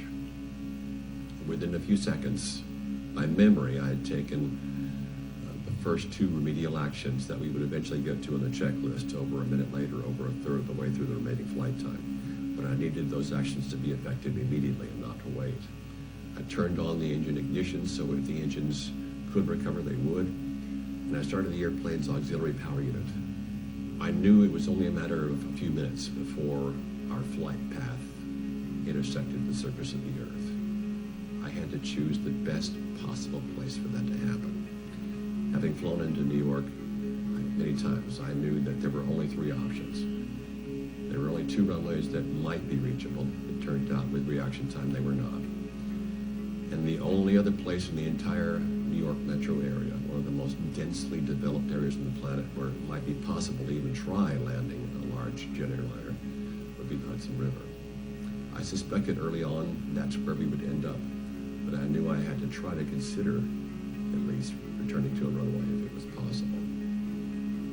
I took control of the aircraft, made one distress call, worked with the air traffic controller, considered returning to LaGuardia, decided it was unreachable, considered trying to reach the Teterboro Airport in New Jersey across the river, decided that was not reachable either. And I told the controller we ought to be in the Hudson. He told me later he was shocked, in disbelief, and he assumed that by choosing that path, that we would all perish. And it was an agonizing 45 minutes until he found out that everyone had survived. Our first officer, Jeff Skiles, couldn't have had a better colleague that day or since. In a situation where the time pressure and the workload were so intense, we didn't have time even to talk about what had happened and what we should do about it. He and I were able to collaborate wordlessly by knowing intuitively in this developing crisis what we should do to help together based on our own long experience. Had Jeff not also had 20,000 hours of flying time like I did, had he not been a captain before, had he not been so experienced, he wouldn't have known either to do that or how to do that. So he made an important suggestion at several points in the flight. He was silently cheering me on as I made each decision, but ready to intervene to check my performance if he thought I was making an error. I had a chance to make only one announcement in the cabin, and before I made what I knew would be the most important PA announcement of my life, I took what was probably an extravagant amount of time, 3 or 4 seconds, to choose my words very carefully before I spoke. I wanted to sound confident, not agitated, because I knew that courage can be contagious. And I chose specific words for specific reasons. Fortunately, we have the advantage of having a very well-defined and very concise aviation vocabulary in which there are certain single words that are rich with meaning. Brace is such a word. It signals to the cabin crew, the flight attendants, that an emergency landing is imminent and that they should help the passengers avoid injury during the landing so they'll be able to evacuate by shouting their commands to the passengers. And in the spur of the moment, I chose another word to give the passengers and crew in the cabin alike a vivid image, a word picture of what to expect, that without engine thrust, we were using gravity to provide the forward motion of the airplane. We were descending the equivalent in a hotel elevator, descending at 2 floors per second. So I knew it was going to be a hard landing. I just didn't know how hard because Jeff and I had never practiced this before. So I chose the word impact to give them that vivid image. I said, this is the captain, brace for impact. And immediately, even through that armored cockpit door, I could hear the 2 flight attendants in front, Donna and Sheila, and I'm sure Doreen in the back was doing the same, begin shouting their commands in unison to the passengers. Brace, brace, brace, heads down, stay down. Hearing those words that day encouraged me. It comforted me to know that by saying the few words I had, but choosing the right words, I had literally gotten my crew on the same page. And that if I could find a way to deliver this aircraft to the surface intact, it would float long enough for the flight attendants to evacuate the passengers and for New York waterway to send their ferries to pick us out of the water. And that was critically important on such a cold day. The air temperature was 21, the water about 38. Right before the landing, I asked Jeff Skiles a question. I said, got any ideas? Some think that was a flippant remark, but it was not at all. It was just an indication of how deeply internalized each team skills are that I used to teach. I was saying to him, and he understood in context exactly what I meant, I've done everything I can think of that can help us. Are there any other actions that we can take that you can think of that would help us succeed even by a fraction? And Jeff's answer was, actually not. And he answered just like that. Not at all because he was being insouciant or not because he was resigned to an ineluctable fate. Far from it, we were fighting to save every life to the very end. He answered that way because he knew we'd done all we could. The fact that we could have that exchange just before the emergency landing of a lifetime is one of the more remarkable things about this flight and this crew and our diligence, our dedication to never give up, to try to save every life, to do everything we possibly could. And then finally, as we were approaching the water, again, Jeff collaborated with me wordlessly. He knew that the final critical maneuver was for me to try to judge visually, looking at this featureless water terrain ahead, where depth perception is inherently difficult, the height at which to begin raising the nose, to begin the landing, to trade some of our forward motion for a reduced rate of descent at touchdown, and to achieve the proper slightly nose-up attitude as we touched the water. So Jeff began to call out to me airspeed and altitude as I was looking at the water ahead to help me judge that critical height. And we were coming down so rapidly, if I misjudged it even by a fraction, we might start too soon and get too slow and hit hard, or start too late and descend into the water too rapidly in the wrong attitude. As we hit hard, but the deceleration, while rapid, was uniform. And based upon the forces that Jeff and I felt in the cockpit as we slowed to the stop, it was obvious that the airplane was intact, it was stable, it was floating, and people were probably still okay at that point. And in the most amazing coincidence, Jeff and I turned to each other at that moment, at the same time, using the same words, said, well, that wasn't as bad as I thought.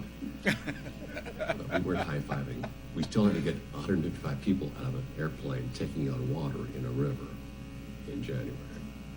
Opened the cockpit door and shouted one word, evacuate. The evacuation went fairly quickly. Passengers and crew worked together to help out an elderly woman who had been boarded in a wheelchair. They helped a young family of 4, including a mother with a 9-month-old child. And by the time I left the airplane as the last one off, the New York waterway ferries were all around us and the rescue was well underway. But it was an agonizing 4 hours until I finally received word officially that everyone was accounted for, and only then were my immediate duties completed, when everyone was safe.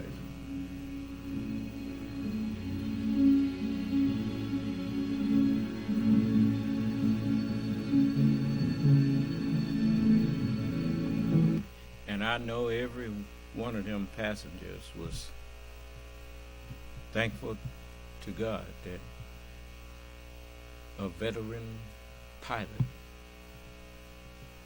was in that cockpit.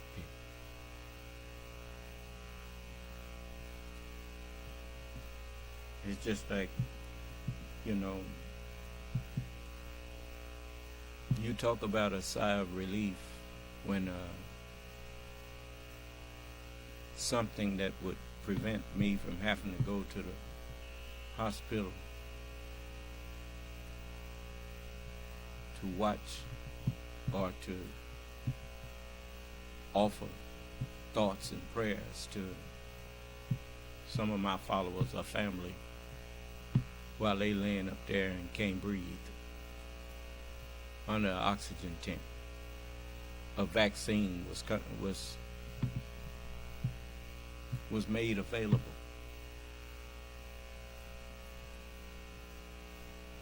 And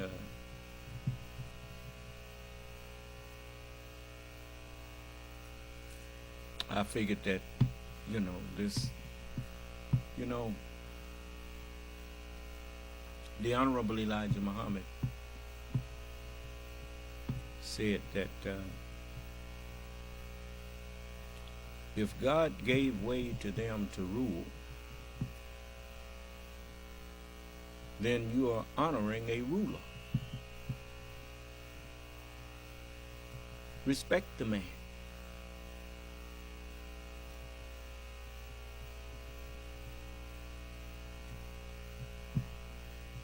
He said,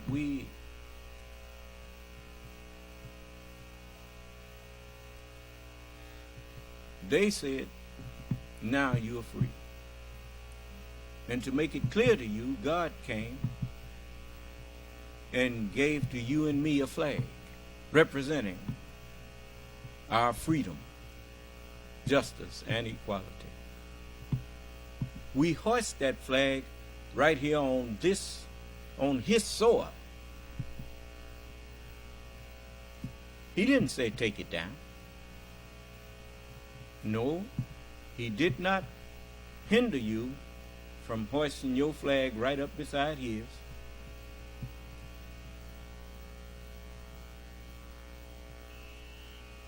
He says, so there's much that can be interchanged between them and us in that way of respect.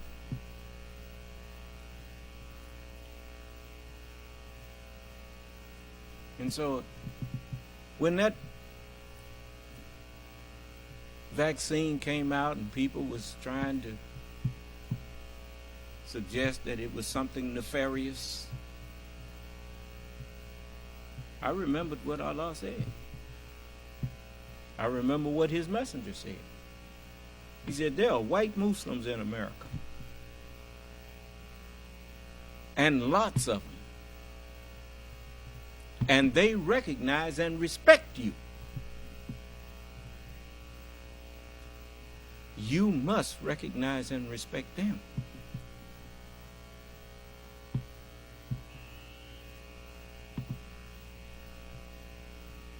He, after telling me there are white Muslims in America, I looked at Dr. Fauci and I look at people like Joe Biden. I look at people like some of our bank people. Do you understand? That have been so helpful to us.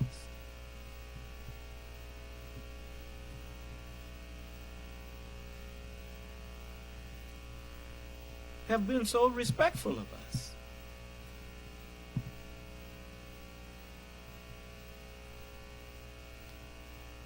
I cannot be hateful without a reason.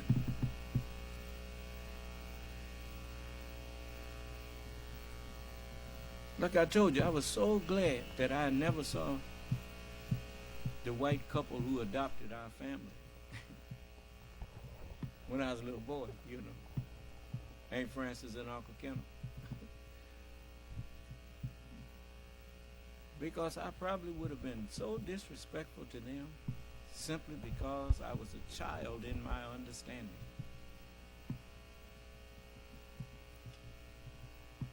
And a year after I joined the nation, in 74, the Honorable Elijah Muhammad began straightening me out. Do you understand?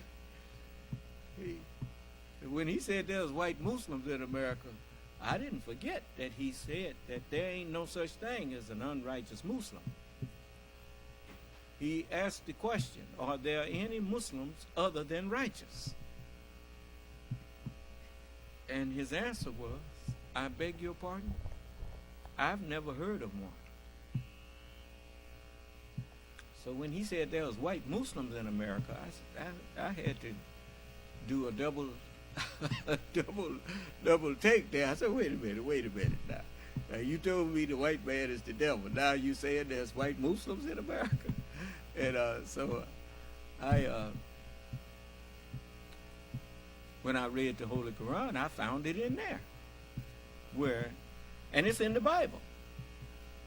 The Bible says that there was 2 trees in the midst of the garden. It says the tree of life and the tree of the knowledge of good and evil. And we, as I You know, I couldn't understand. It wouldn't be no way I could understand the spiritual knowledge if I had not been taught the natural knowledge. You remember Jesus said to Nicodemus, he said, if I have told you earthly things and you have not believed, how shall you believe if I tell you of heavenly things? If you don't understand the earthly knowledge of that you reap what you sow, how are you going to understand that on a higher level of sowing knowledge and reaping not only that which you sowed back, but the house that it come in? It's just like an apple seed. You plant an apple seed, when you get the tree and get an apple, you get the same thing back that you planted, but you get it in its own house. Do you understand? And you call the thing an apple. But you crack it open and there's the seed that you planted. Well, so these are truths that, like the tree of life. Jesus said, the words that I speak unto you, they are spirit and they are life. The Holy Quran says that we believe in all of the prophets and in all of their scriptures, and we make no distinction between any of them. What's true for one is true for all. Then you remember Jesus when he was told his mother and brothers was out there wanting to speak on it? And he asked the question. He said, who is my mother? And who are my brethren? Then he told you. He said, whosoever doeth the will of my Father, the same is my mother and my brother and my sister. Why? Because the seed or the knowledge or the truth that is my Father resides in them. Do you understand? And so the tree of life is the family tree of life. You learn about family trees in this world. You notice they got Bibles that they got them big thick Bibles, and then it'll have your family tree. It'll start with your great granddaddy and somebody else, and then they pass it down from generation to generation, and it's called your family tree. Well, that knowledge helped me to understand what the tree of knowledge of good and evil and the tree of life was. It's called family trees. Do you understand? And so the white man is the family tree of the knowledge of good and evil. When God made the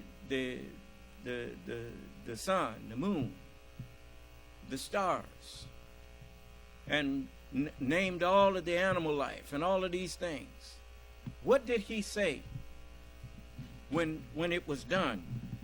He said, this is the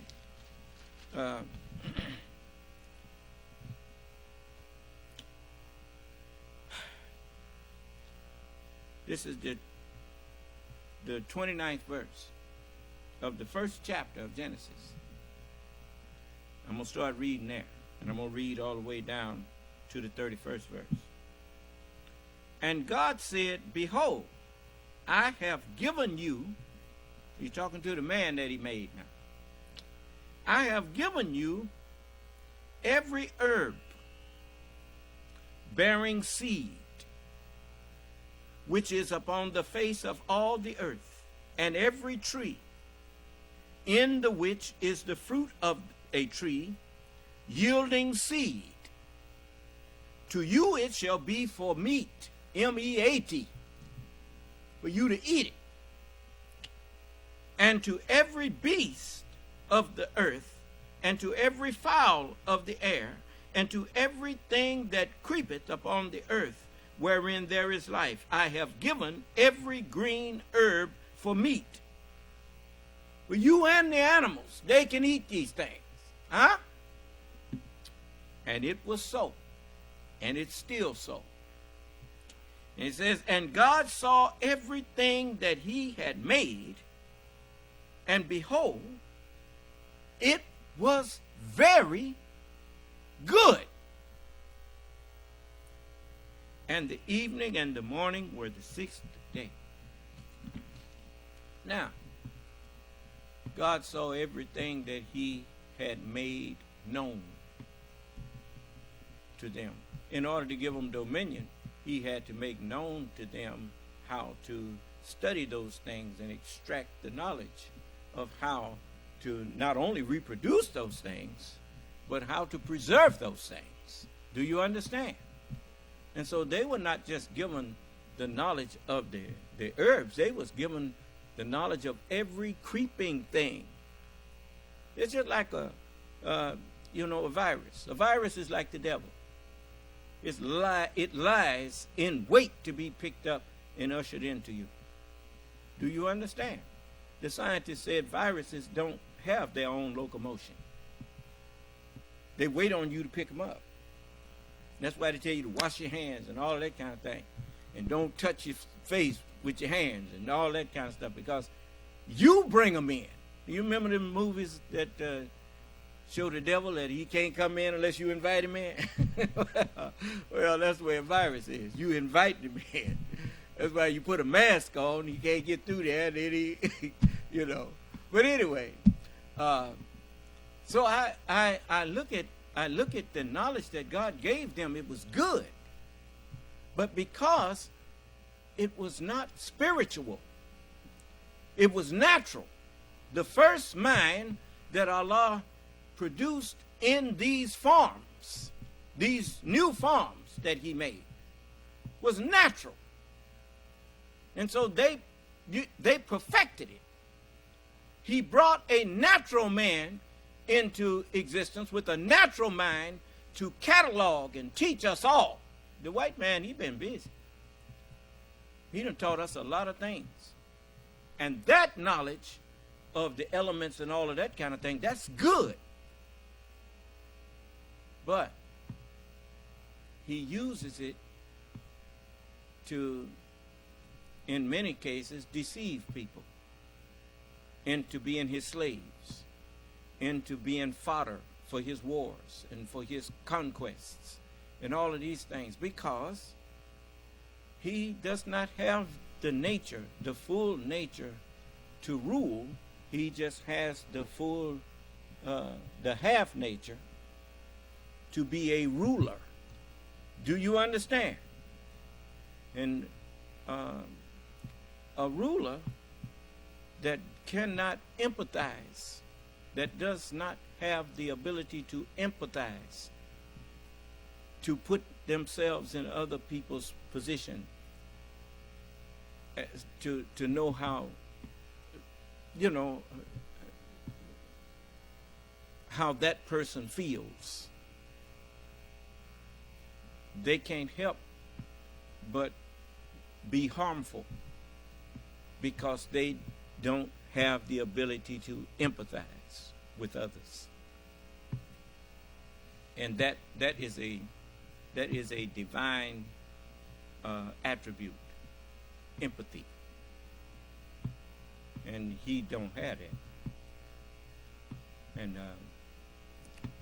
that wasn't given to him because we needed him to be unempathetic.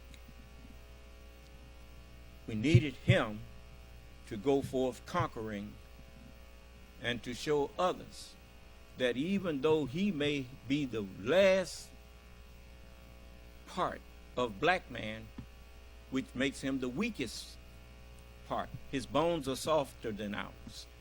He can float where most of us can't. You lay down in the water, you sink. A black man do. That's the white man, he can lay there and float. but our bones are denser than his, and we like a rock. We drop right on down. But anyway, some of us have got more of them in us, and we closer to them, and then we can float. But for the most part, we don't float. And so, him being weaker than us showed that, as is written in the scriptures, that my strength is made perfect in weakness. Let me see if I can find that.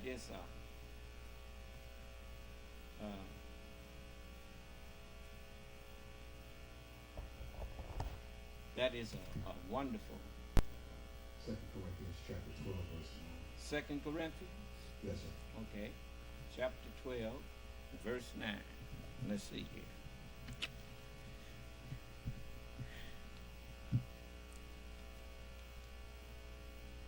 Second Corinthians, what chapter? Chapter 12, verse 9. It says,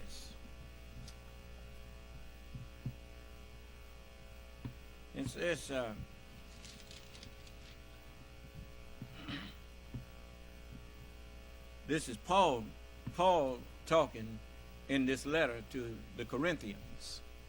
And I'm going to start at verse I'm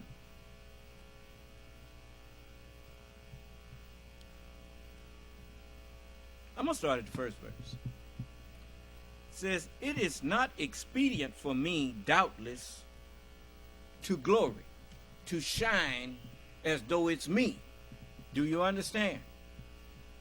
To teach as though I authored it. That's what Paul is saying. It's not meet. It's not expedient. It's not in my best interest to stand up here and talk to you like I authored what I'm saying to you here. Do you understand? He says, "It is not expedient for me, doubtless, to glory. I will come to visions and revelations of the Lord. I will come to what the Lord has made known to me." Do you understand? You remember David said the same thing. He says, in the 100th Psalms, David said, after saying, "Make a joyful noise to the Lord," he said, "We are his people and the sheep of his pasture." Let's see here. It says, "Know ye," the third verse of the 100th chapter Psalm, "Know ye that the Lord, he is the grantor of dominion. It is he that hath made us what we are, and not we ourselves. We are his people, and the sheep that's simply sharing with you his pasture." Do you understand? Okay. So now, Paul, he was parakeeting that. In other words, he said, "I will come to visions and revelations by the Lord, of the Lord." Do you understand? They were told to bear witness of the Lord. Huh? Then it says, "I knew a man." Now he's bearing witness now. He said, "I knew a man in Christ, in the family of the anointed. I knew a man in Christ above 14 years ago. Now, whether he's still alive or dead, I cannot tell. Whether in the body, I cannot tell. Or without of the body, I cannot tell." That's just another way of saying alive or dead. Remember, Paul said, "When I'm absent from the body, I will be present with the Lord." You see. Okay. Then he says, "Such a one was caught up to the third heaven. And I knew such a man, whether in the body or out of the body, I cannot tell. God knoweth. How that he was caught up into paradise." Perfect peace. with God and heard unspeakable words, which it is not lawful for a man to speak, to utter. Now, of that one, of such a one, will I shine the light on. Of such a one will I speak of in glory. Huh? Yet of myself I will not glory. But in mine infirmities. That's the only thing that I glorify God in, is that he chose a wretch like me. Do you understand? And then it says, for though I would desire to glory, I shall not be a fool, because only a fool, when he has been called out of darkness into light, forgets that he was called out of there. He didn't direct himself out of there. Do you understand? So he says, I shall not be a fool, for I will say the truth. But now I forbear, lest any man should think of me above that which he seeth me to be, or that he heareth of me. See, Paul was very careful how he spoke to people, lest they start calling him the Lord and all that kind of thing. And that's none of them accepted that. Do you understand? And so it says, and lest I should be exalted above measure through the abundance of the revelations, there was given to me a thorn in the flesh, the messenger of Satan, to buffet me, lest I should be exalted above measure. So, you remember the man told, what's the name? That arrogant, pompous fellow that was trying to kill John Wick. He said, a man's ambition should not exceed his worth. You remember that? Yeah. And so it says, never desire the highest seat when someone had to put you in the seat that you're in. Someone obviously higher than you put you in that seat. Then how could you think that you was their equal? Huh? Okay. For this thing I besought the Lord 3 times, that it might depart from me. And he said unto me, my grace is sufficient for thee, for my strength is made perfect in weakness.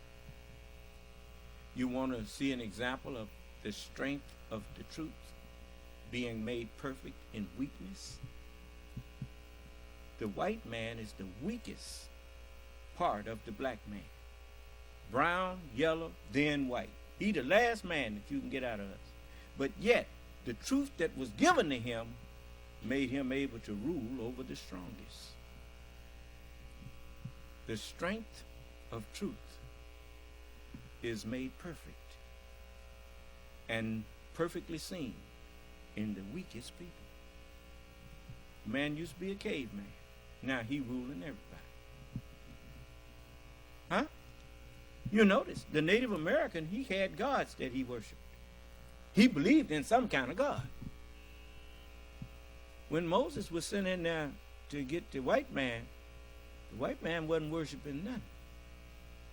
Do you understand? He didn't believe in no God. He ain't never been. He never had a belief in righteousness other than his own idea of righteousness. We didn't give him that. He wasn't given that. Do you understand? He was made a ruler.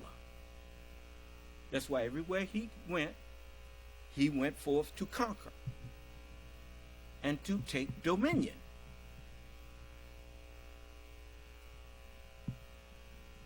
Like he was ordered to do. And now you want me to, on the one hand, declare that Allah is a just God. And then many of you say, come to me asking me, when am I going to destroy white people? As though the white man was doing something that he just chose to do. He wasn't he didn't just choose to do that. That's all he knew. His maker ordered him to go forth and subdue the earth and have dominion over every creeping thing. Because in order to perfect the power of knowledge and to make people respect that knowledge is truly power, look what the white man did when he had knowledge that didn't nobody else have. He brought everybody into subjection. Huh? Now, what is the true power in the universe? It's not bombs. It's not bullets.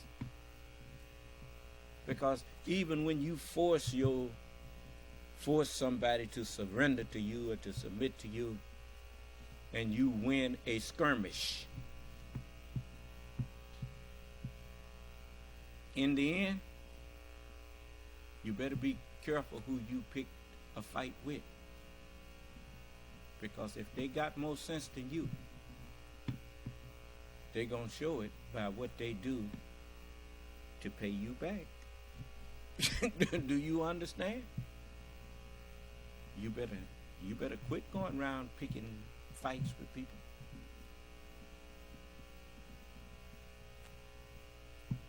So, it's like these people attacking scientists and whatnot. That is the worst thing you could ever do, is declare war on scientists. You may win a battle, but you already lost the war. Did you learn anything from Pearl Harbor? Winning a battle don't mean the war's over. If you pick a fight with somebody who can outthink you, you lost before you started. You just awakened a sleeping giant. Remember, it says there were giants in the earth? You know what a giant is someone whose mind is so far above yours that if it was a building, they would be a skyscraper and you would be a hut.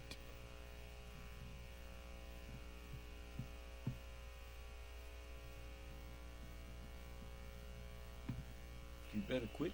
You better quit picking at people.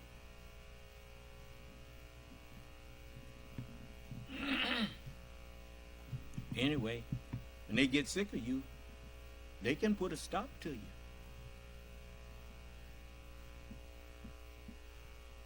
In ways that you would not even be aware of until it was too late.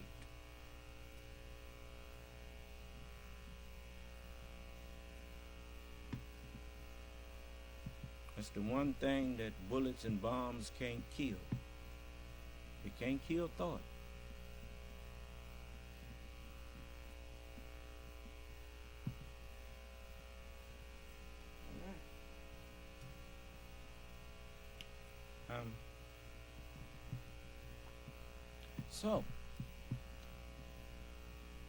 So they, to have the knowledge of everything that God made and named and taught them the name of, that's the knowledge of good. But yet, what he was told to do about subduing the earth and taking charge of everybody, that was evil. And the angels even told him, say, you going to place in it such as make mischief and shed blood? If he going to subdue everybody and bring everybody, he going to go forth making mischief and shedding blood. I didn't hear you. He's the family tree of the knowledge of good, the knowledge of the natural creation. But he has no spiritual insight. His spiritual eye is blind. He is blind in his right eye. Do you understand? So, what is he doing now to the women?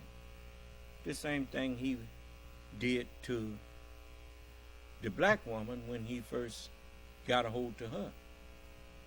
He turned her into a bed warmer. That's what he called her, a bed warmer. You want a bed warmer? And he sent her in there to his captain, but not the captain. Use her until he get tired of her. That's what he trying to turn all women into, bed warmers. And what they, what you call them, baby factories that have no rights over their own bodies. In other words, they're slaves. And some of them agree with it.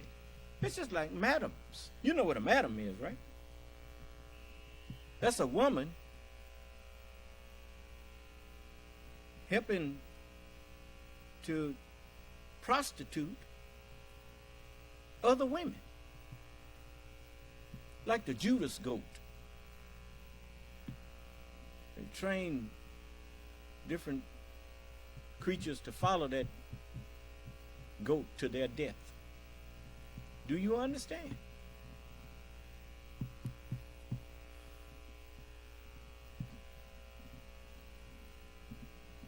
Do you honestly think that Allah gonna stand by and watch you do this and don't put a stop to you?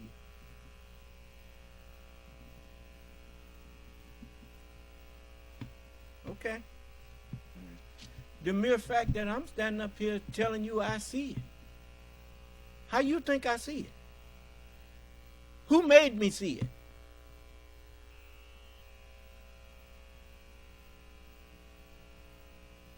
And you still saying in your heart that there is no God? Well, who's granted me knowledge that's given me such power over you that you don't even know how to begin starting an argument with me? Where did I get that dominion from?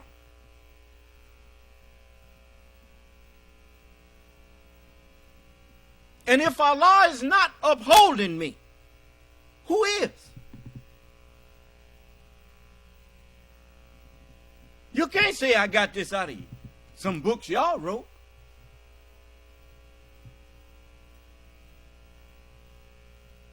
Who guiding me through the scriptures?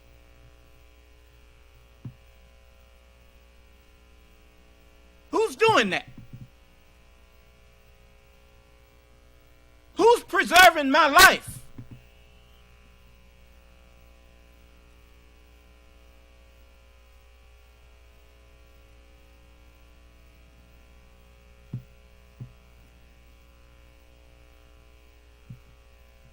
Who's protecting me when I go out and come in, wherever?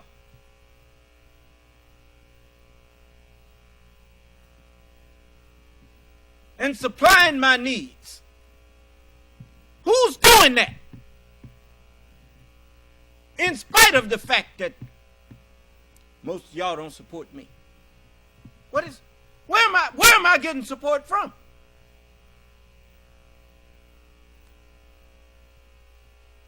Before Allah would let me starve, He would fill me up on a grain of rice.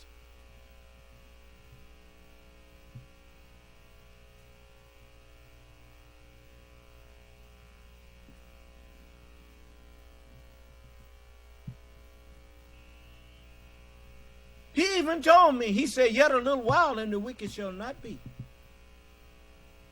Yeah.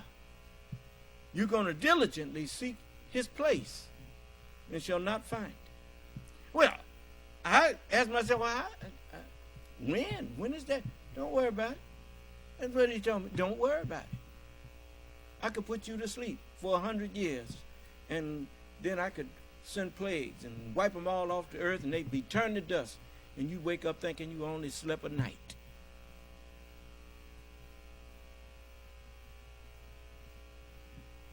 Look at the earth moving out from under people all over the world. Water just coming in now, washing away their homes, and all of this stuff, and they ain't talking about it on the news. Why not?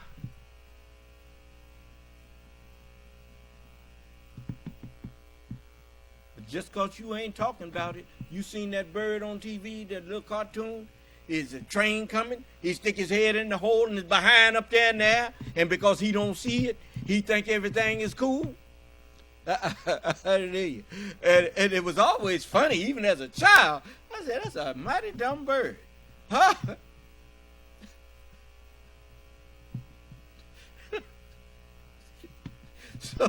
So, let me show you something here. This is in the Holy Quran. You know, it ain't just oceans.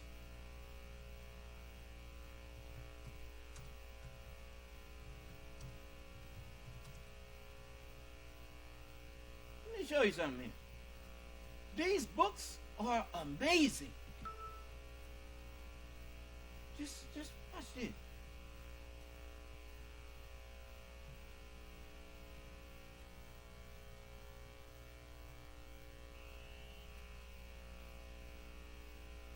This is chapter 13 of the Holy Quran. And you remember what happened in the days of Noah? Huh? And then Lot, the earth erupted on them and destroyed Sodom and Gomorrah. And the flood came and drowned them in Noah's day. Look what it says here in the... Look at this. This is the 38th verse. The steady progress. That's the title of it, section 6. The steady progress of truth. Mine eyes have seen the glory of the coming of the Lord. He is trampling out the vineyards where the grapes of wrath are stored. He has loosed the faithful lightning of his terrible swift sword. His truth is progressing on. Look at this. Steady progress of truth. Wasn't that an inspired song? Not expired, inspired. That was a truly inspired song. And certainly we sent messengers before thee, Son of Man, and appointed for them wives and children. And it is not in the power of a messenger to bring a sign or scripture except by Allah's permission. All scripture is given by inspiration of Allah. I didn't hear you. For every term, there is an appointment. Everything that you saw, look, I'll show you an example. Terms, or you notice you find terms in agreements. What are the terms of this agreement? Huh? Not time limits, but stated things that are to take place. Huh? Well, the scripture is, the Bible is prophecy, and the Holy Quran is a reminder of prophecy. Do you understand? And for every term there is an appointment. It is appointed once unto men to die. Why? Because the man of sin is being given dominion. So die not unless you are submitting to the man of sin like I ordered. Do you understand? Don't worry, there will be a day of resurrection. But right now, to spare you from being blamed for any evil that you did, all must die. So that when the day of resurrection arrives, no one will be blamed, all will be forgiven, and then the only thing you're going to be blamed for is how you acted after the Lord himself spoke to you. Do you understand? Okay. Does anybody doubt that?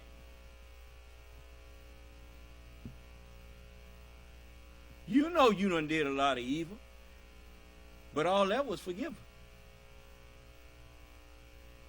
But how you acted with me, that's what you're going to be held accountable for. So it says, Allah effaces what he pleases. He erases what he pleases. He forgives what he pleases. And he establishes what he pleases. And with him is the understanding of the book. Is the basis of the book. You know how you say, on what basis do you say that? What understanding you got that make you say that? So it says, whether we let you see part of that which we promise or prophesy to them, or cause you to die, thine is but the delivery of the message. That's what the messengers were told. You remember the messenger and the message to the black man? He wrote things like that. He said, God came from Teman, and the Holy One from Mount Paran, and the burning coals went forth at his feet. This could have meant, he said, and here two gods is being talked about. Now, which one should we take for God? Huh? He said, it is good that Allah is here to make himself known. You remember that? Okay. So it says, whether we let you see part of that which we promised them or cause you to misunderstand, cause you to die, to be without that knowledge. The man that wanders out of the way of understanding, the man wandering without knowledge of understanding, shall remain dead. Do you understand? So, it says, thine is but the delivery of the message, and ours, the Son of Man and all the holy angels with him, is to judge them, is to call them to account. Huh? I'm calling the whole world to account now, by Allah's command and by his permission. And if I didn't have his permission, why ain't nobody on the earth arguing with me? Present an argument that you have against what I'm just saying, what I just said. It's like the foolish people who come in here and want to get on a first biological name basis with me. Every courtroom I ever went in, I ain't never heard nobody walk in there and address the judge as, hey, John, so-and-so and such and so. That judge will tell you one time, you either address me as Your Honor or judge. And if you are a spectator, you sit down and be quiet.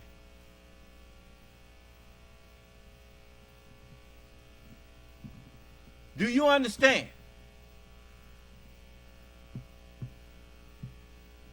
So, this next verse, it says, see they not that we are visiting the land.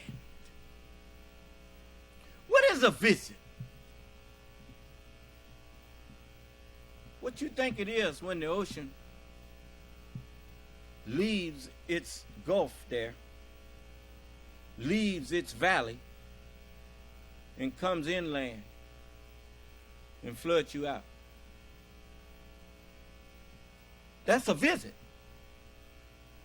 You know, when you visit, you ain't gonna stay, but you're there. Is that right? When a river leaves its banks and goes and starts washing away your homes, it's visiting your land. See they not that we are visiting the land, curtailing it of what's on the side of it. What's on the side of the land? The rivers, lakes, and oceans. They are on the sides of the land. Visiting you from the sides. Huh? Okay. And when you see that, it didn't say, see they not that I am visiting the land. No, it says, see they not that we are visiting the land. It ain't just oceans that's rising up, flooding out countries. It's lakes and rivers is doing it. We doing it. I didn't hear you. And Allah pronounces a doom. When you see all of these things rising up, why you think Al Gore was running around in 2002? Was it 2002 or 2004? After he lost the election, right? In 2000, he was going around the country sounding the alarm. We got to do something about global warming. Remember that? And they called him crazy. Remember that? Is it warming? Is the globe warming? How did they? Is the snow melting? Let's see here. It's melting so fast that Greenland is really green now. Used to have ice all packed up on it. The water now is being added back to the water table. I got to show you these things because you think this is some joke. This ain't no joke. Look at this. March with flooding described as the worst in nearly 100 years in Russia and Kazakhstan.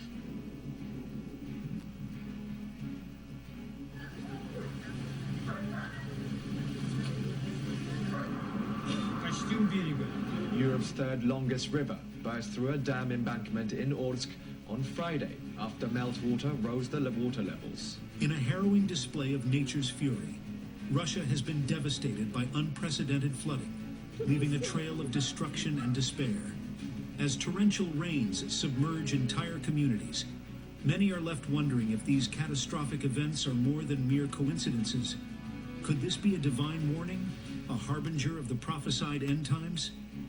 As the waters rise and chaos ensues, the faithful and the skeptical alike are compelled to ponder the deeper significance behind these. Earthquake has killed more than 120 people and injured hundreds. China, a nation of vast landscapes and deep-rooted cultural heritage, has recently been thrust into a period of unprecedented turmoil. Nature's fury has descended upon the country with relentless force, unleashing catastrophic events that many are interpreting as divine retribution. From towering floods to earth-shattering tremors, the entire nation finds itself grappling with one disaster after another. This monumental upheaval has left millions in despair, struggling to comprehend the magnitude of their suffering. As the calamities persist, the question looms. injected. 15.9 to expect to contact on maintain 15000. That ain't the one. Let's see here. Just give me a minute.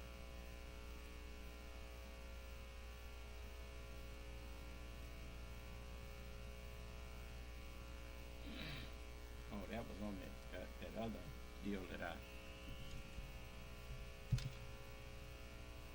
I'm trying to show you that when it says we visit, see they not that we are visiting the land, it ain't talking about one land. It's talking about all the land. All over the world. Are you sitting up thinking that this is a joke and that it's going to pass over? No, it ain't going to pass over. Let me see here. I think this is it here. If I didn't erase it. Crossed over the road, probably another low spot, and now we've got just a big gulp.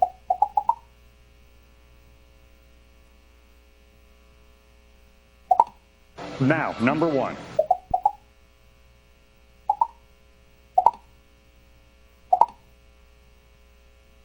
Precariously above the eroded earth. You can see its infrastructure holding it up there. How often do you get to see a fire hydrant looking like that? Extraordinary what this community has gone through right now. It is too unsafe to allow residents back in. That is an area of contention for folks who live here. They want to get to their homes. But for obvious reasons, many of these homes are so dangerous, letting people in them could be a poor decision. So they're keeping people away for now, eventually strategizing on how to get people back in here to get their things as best they can as safely as possible. In North Sioux City, South Dakota, Justin Michaels, The Weather Channel. Seen things like this before, but I'm still completely amazed by the power of water in a very bad way. And we've been able to see the rivers overflowing as we look at before and after images. You should not be surprised by the power of water. We are 75% water. Yeah, water is mighty powerful.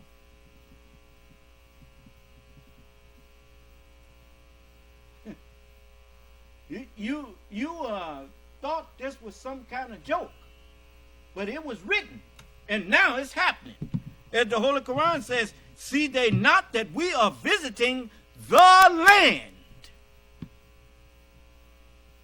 The land is 57,255,000 square miles. The water is 139,685,000 square miles. What is the square mileage of the earth? The earth is 196,940,000 square miles. How much is the land? How much is the water?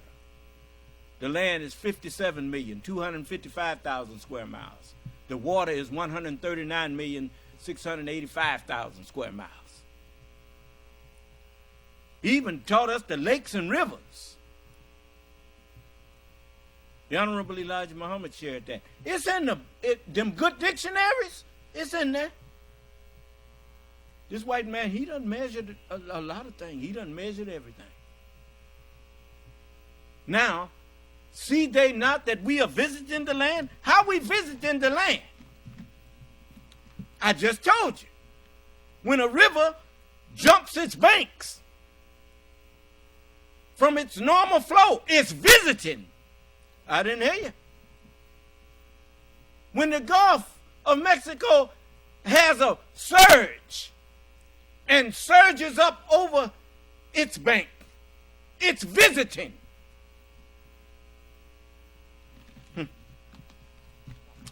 Turn to Job.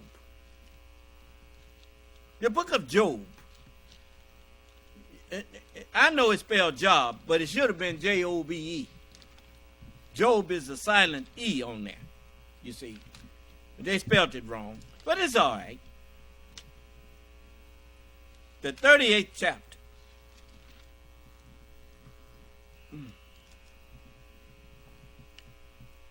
Now this is the 20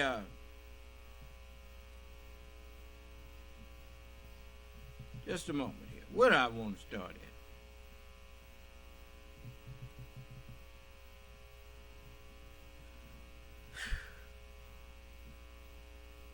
start at the 22nd verse, the 38th chapter. Hast thou entered into the treasures of the snow, the Arctic Circle, and the Antarctic, and Greenland? Hast thou entered into the treasures of the snow? Or hast thou seen the treasures of the hail, which I have stored up, reserved it, against the time of trouble, against the day of battle and war? In righteousness he doth judge and make war. I didn't hear you. You thought Allah left me here without backup because you won't help me, or because you hate me. He said he's going to fix you. David and them said, Lord, do not I hate them that hate you? Yeah, I hate them with perfect hatred. So you can't call on David for no help against me. Well, David said he hates you if you hate me.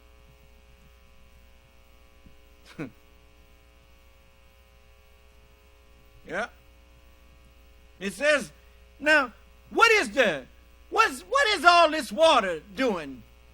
Running. They say that in Russia thing there, that Russia thing, that snow melted so fast that water didn't have nowhere to go but tear up stuff. Huh? That's terrible, ain't it? This is the great and terrible day of the Lord. They told you that. Let me show you. I like to bring it all home. So just give me a minute. Now you see this one that you're looking at right now, that's here in the U.S. What, Nebraska? Let's see here. Here's the Big Sioux River that Justin was talking about, flowing down into the Missouri, and you can see how water has overtaken so many acres and square miles as the water tries to drain back to the... Water is visiting the land. I didn't hear you. Why are you calling me? Why are you calling me during the meeting?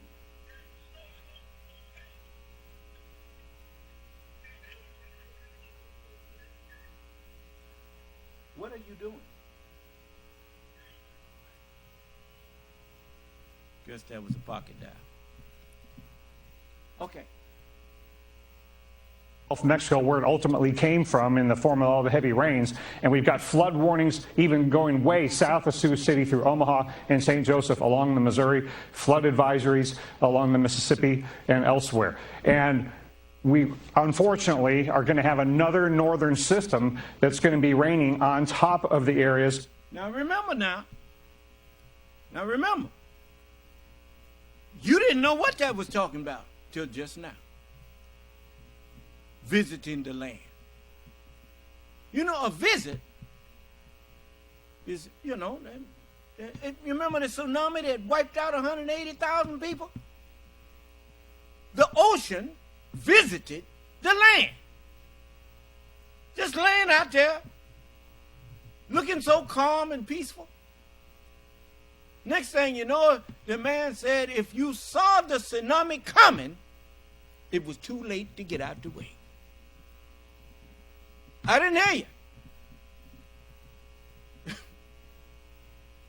So the ocean turned into a monster. I didn't hear you. So calm and peaceful.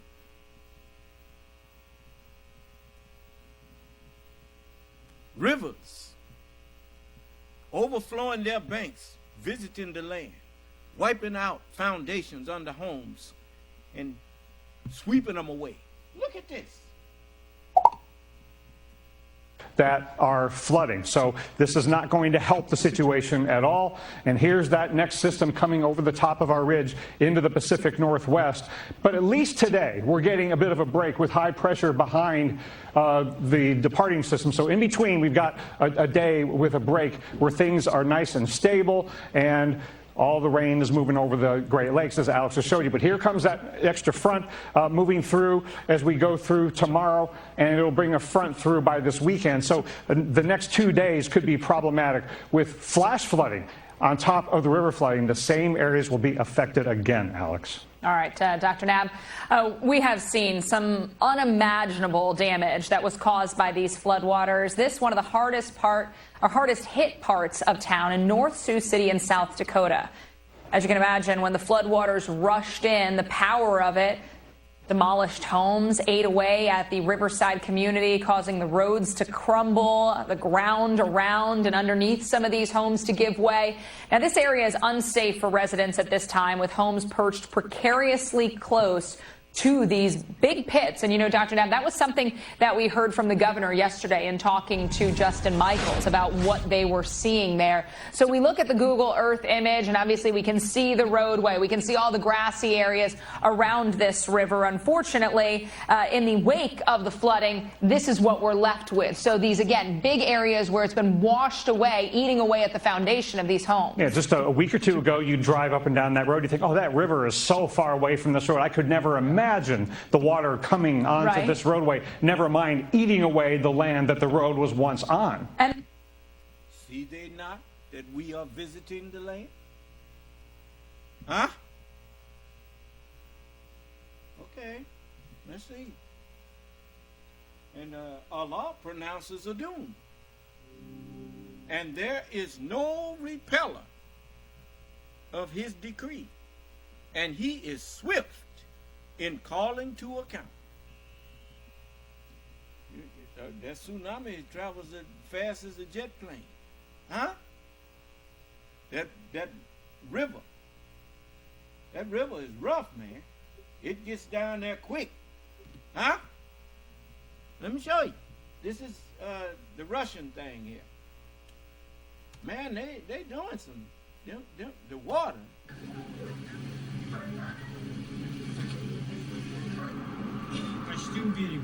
Europe's third longest river burst through a dam embankment in Orsk on Friday after meltwater rose the water levels. In a harrowing display of nature's fury, Russia has been devastated by unprecedented flooding, leaving a trail of destruction and despair. As torrential rains submerge entire communities, many are left wondering if these catastrophic events are more than mere coincidences. Could this be a divine warning? You better go read the book of Job.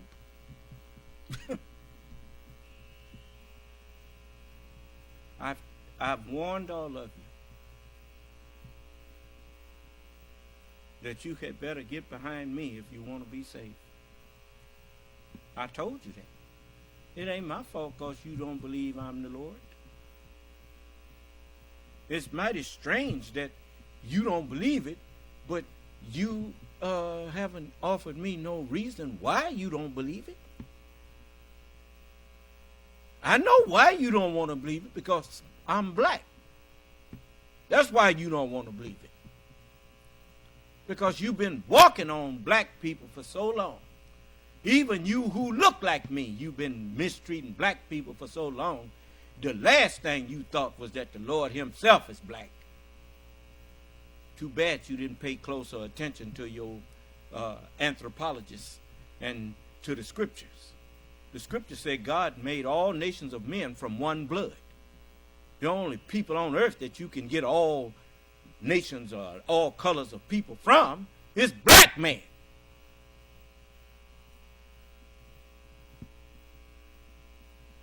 And if we was first, then the earth belonged to us. That's why we are called Aboriginal. Asiatic, meaning earth, black people. That's us.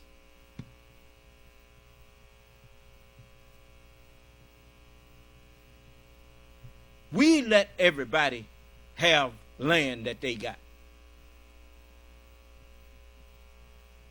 And now you want to treat us with disdain and disrespect now that we're making you aware of where you came from and who made you and brought you here. There's not a one of you who have made a lie out of that. Did you think we've been on this planet for trillions and trillions of years and don't know how to protect ourselves?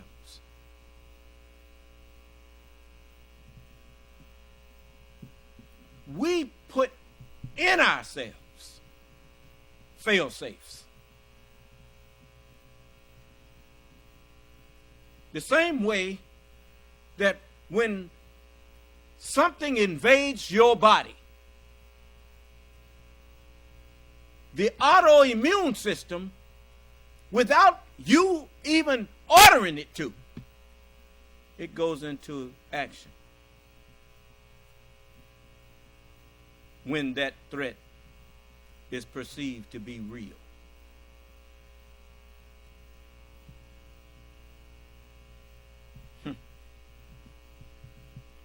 Why you think it was put like that when the messenger said the forces of nature have been ordered to fight on the side of the Mahdi, just like your immune system have been ordered to fight on the side of the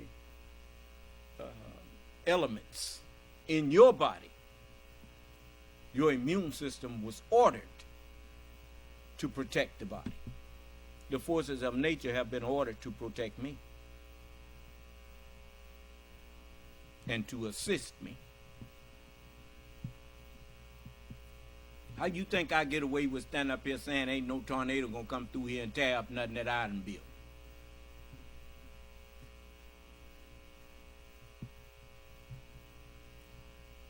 Even when the I don't know what kind of wind it was, came and lifted up the roof off of the theater, lifted it up, set it down in the alley, parked it in the alley, and the insurance that we had on it supplied me with the necessary funds to finish the bakery and to put another roof on the theater. Do you understand? When I didn't know how I was going to get the money. But Allah knew how I could get it. And he gave it to me.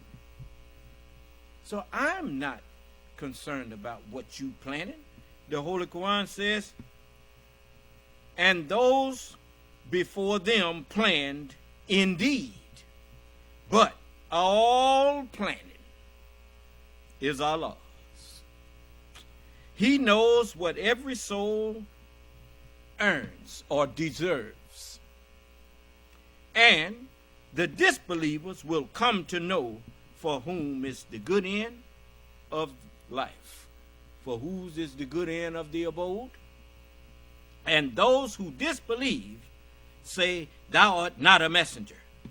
Say, Allah is sufficient for a witness between me and you, and whoever has knowledge of the book. You hear them say, I'm not the messenger of the covenant? But they can't show nothing in the book that condemns me. Ain't that something? All right. So I'm going to just leave you with that. What did you tell me about them? About the people in China got three people got sucked out. Was that today? No, sir. It's from April 4th. The okay. Title of it is 3 people sucked out of apartment windows as they slept amid typhoon. Out of an apartment window. From typhoon, from a hurricane. They call typhoons when they're in that part of it. But it's the same thing, a hurricane. Sucked them out right out the window. Isn't that something? Did them like siphoning gas out of a tank. Yeah. What were you about to say? A question from Cyrus, and he says, is Jesus king or Lord or both? Why would you ask me, is Jesus king? I'm the Lord, and I'm the King of kings. All of the messengers of God were kings, but I am their king.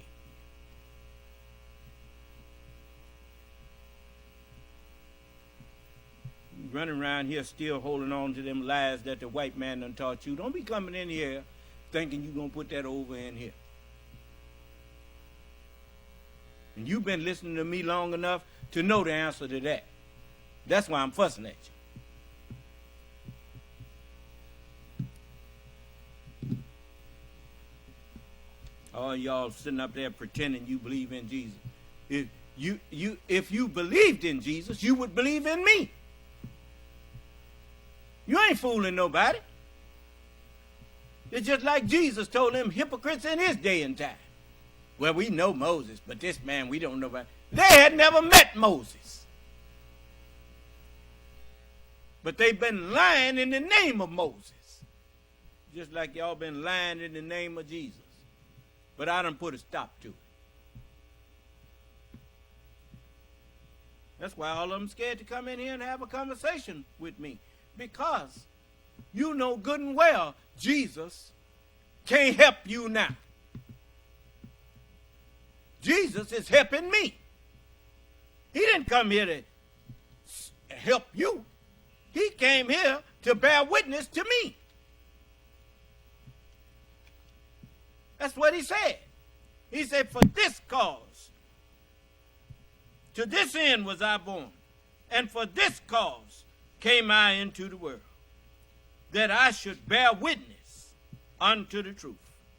This is the 37th verse of the 18th chapter of John. Pilate therefore said unto Jesus, art thou a king then? And Jesus answered him and said, thou sayest that I am a king. To this end was I born, and for this cause came I into the world, that I should bear witness unto the truth. And everyone that is of the truth heareth my voice. See, that question that he asked me, Jesus already answered that question. And if you really believed in Jesus, you wouldn't be running around here trying to make him no king.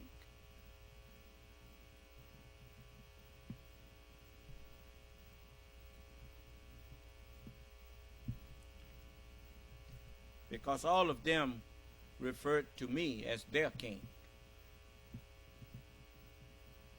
even though they were kings, but not over me.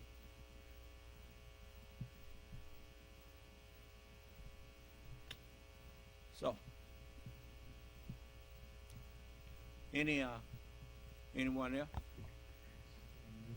Unmute. May wa alaikum ala salam. When brother was reading that about the typhoon sucking him out the window, something you said flashed back in my head. About a year or two ago, you had told the people, you said you're going to be down and you're trying to hide in your basement, and Allah will send a tornado or something to suck you right up out of there. Well, I remember telling y'all that. If Allah want to get you, ain't no hiding place. So, you know, you needn't think that you can hide from Allah. Can't nobody hide. When he come after you, you can rest assured he don't miss. You know, so I look at all these hateful people. You try to get them to treat other people like they want to be treated, and it's like talking to a dog. Dog cock his head to one side, trying to figure out why you getting on him for attacking another creature, and he ain't got sense enough to do like a human being. I even seen commercials on TV talking about feeding a dog food, talking about no being should have to eat processed food all their life. A dog ain't no being. Like I said, I mean, when you tell your children that man is in the animal family, you have misled them into thinking that man and animals are somehow related to each other. Man is no animal. Man is man. Do you understand? Man, the very name man means to have charge of, to take charge of something. A dog and a horse don't have no charge over nothing. Do you understand? You can't teach a horse how to rule a man. do you understand? You get that horse killed. That's what you do. So anyway, but that's them. They call it a dog a being. No being should have to eat. He don't know what being means. Poor thing. So anyway, I just look at him and shake my head, man. I mean, he going back like Lawnmower Man. You remember Lawnmower Man? He was given wisdom, and the next thing you know, he's trying to destroy his makeup. And he wind up right back where he started. You see how they're going backwards? Yeah. So, anyhow, well, you know, it's sad, but it's laughable. You know, it's no way you could have convinced me that I would see these things happening and unfolding that I'm seeing happening and unfolding right now with a man that used to be ruling, and now he can't even speak a coherent sentence. These people thinking about putting a felon, a man who's still waiting trial in other felonies that he done committed, they thinking about putting him in the White House as president. Man, that's deep. Huh? Yeah, that's deep. So, anyway, what can you say? So it's 11 o'clock. That's long enough. I'm going to stop right there. And, you know, that farce of a thing that CNN did tonight ain't about nothing. Just remember this. Stay focused. Do you understand? I'm not interested in Joe Biden as president because of his eloquence. I'm interested in him in being president because he's so experienced and so knowledgeable of what to do in any situation. You can trust his decision making. Do you understand? And so all praises due to Allah. So that's what you know. He's actually the first president that I decided that if we can, we're gonna visit the White House and go and thank him up close and personal for all he has done. So you know that is you know, I like honesty. I love honesty. I love people who are just real. You know, it's nice. It's refreshing. You know, and he's just a real, unpretentious man, and I like that. You know. Anyway, may Allah bless us, keep us safe, and in our right minds, and may He bless us and grant to each of us who receive His word with thanksgiving with a peaceful and pleasant life, a peaceful and pleasant night's rest and sleep, and a happy, peaceful, and pleasant morning's rise. May Allah's Salam Alaikum. Conference record.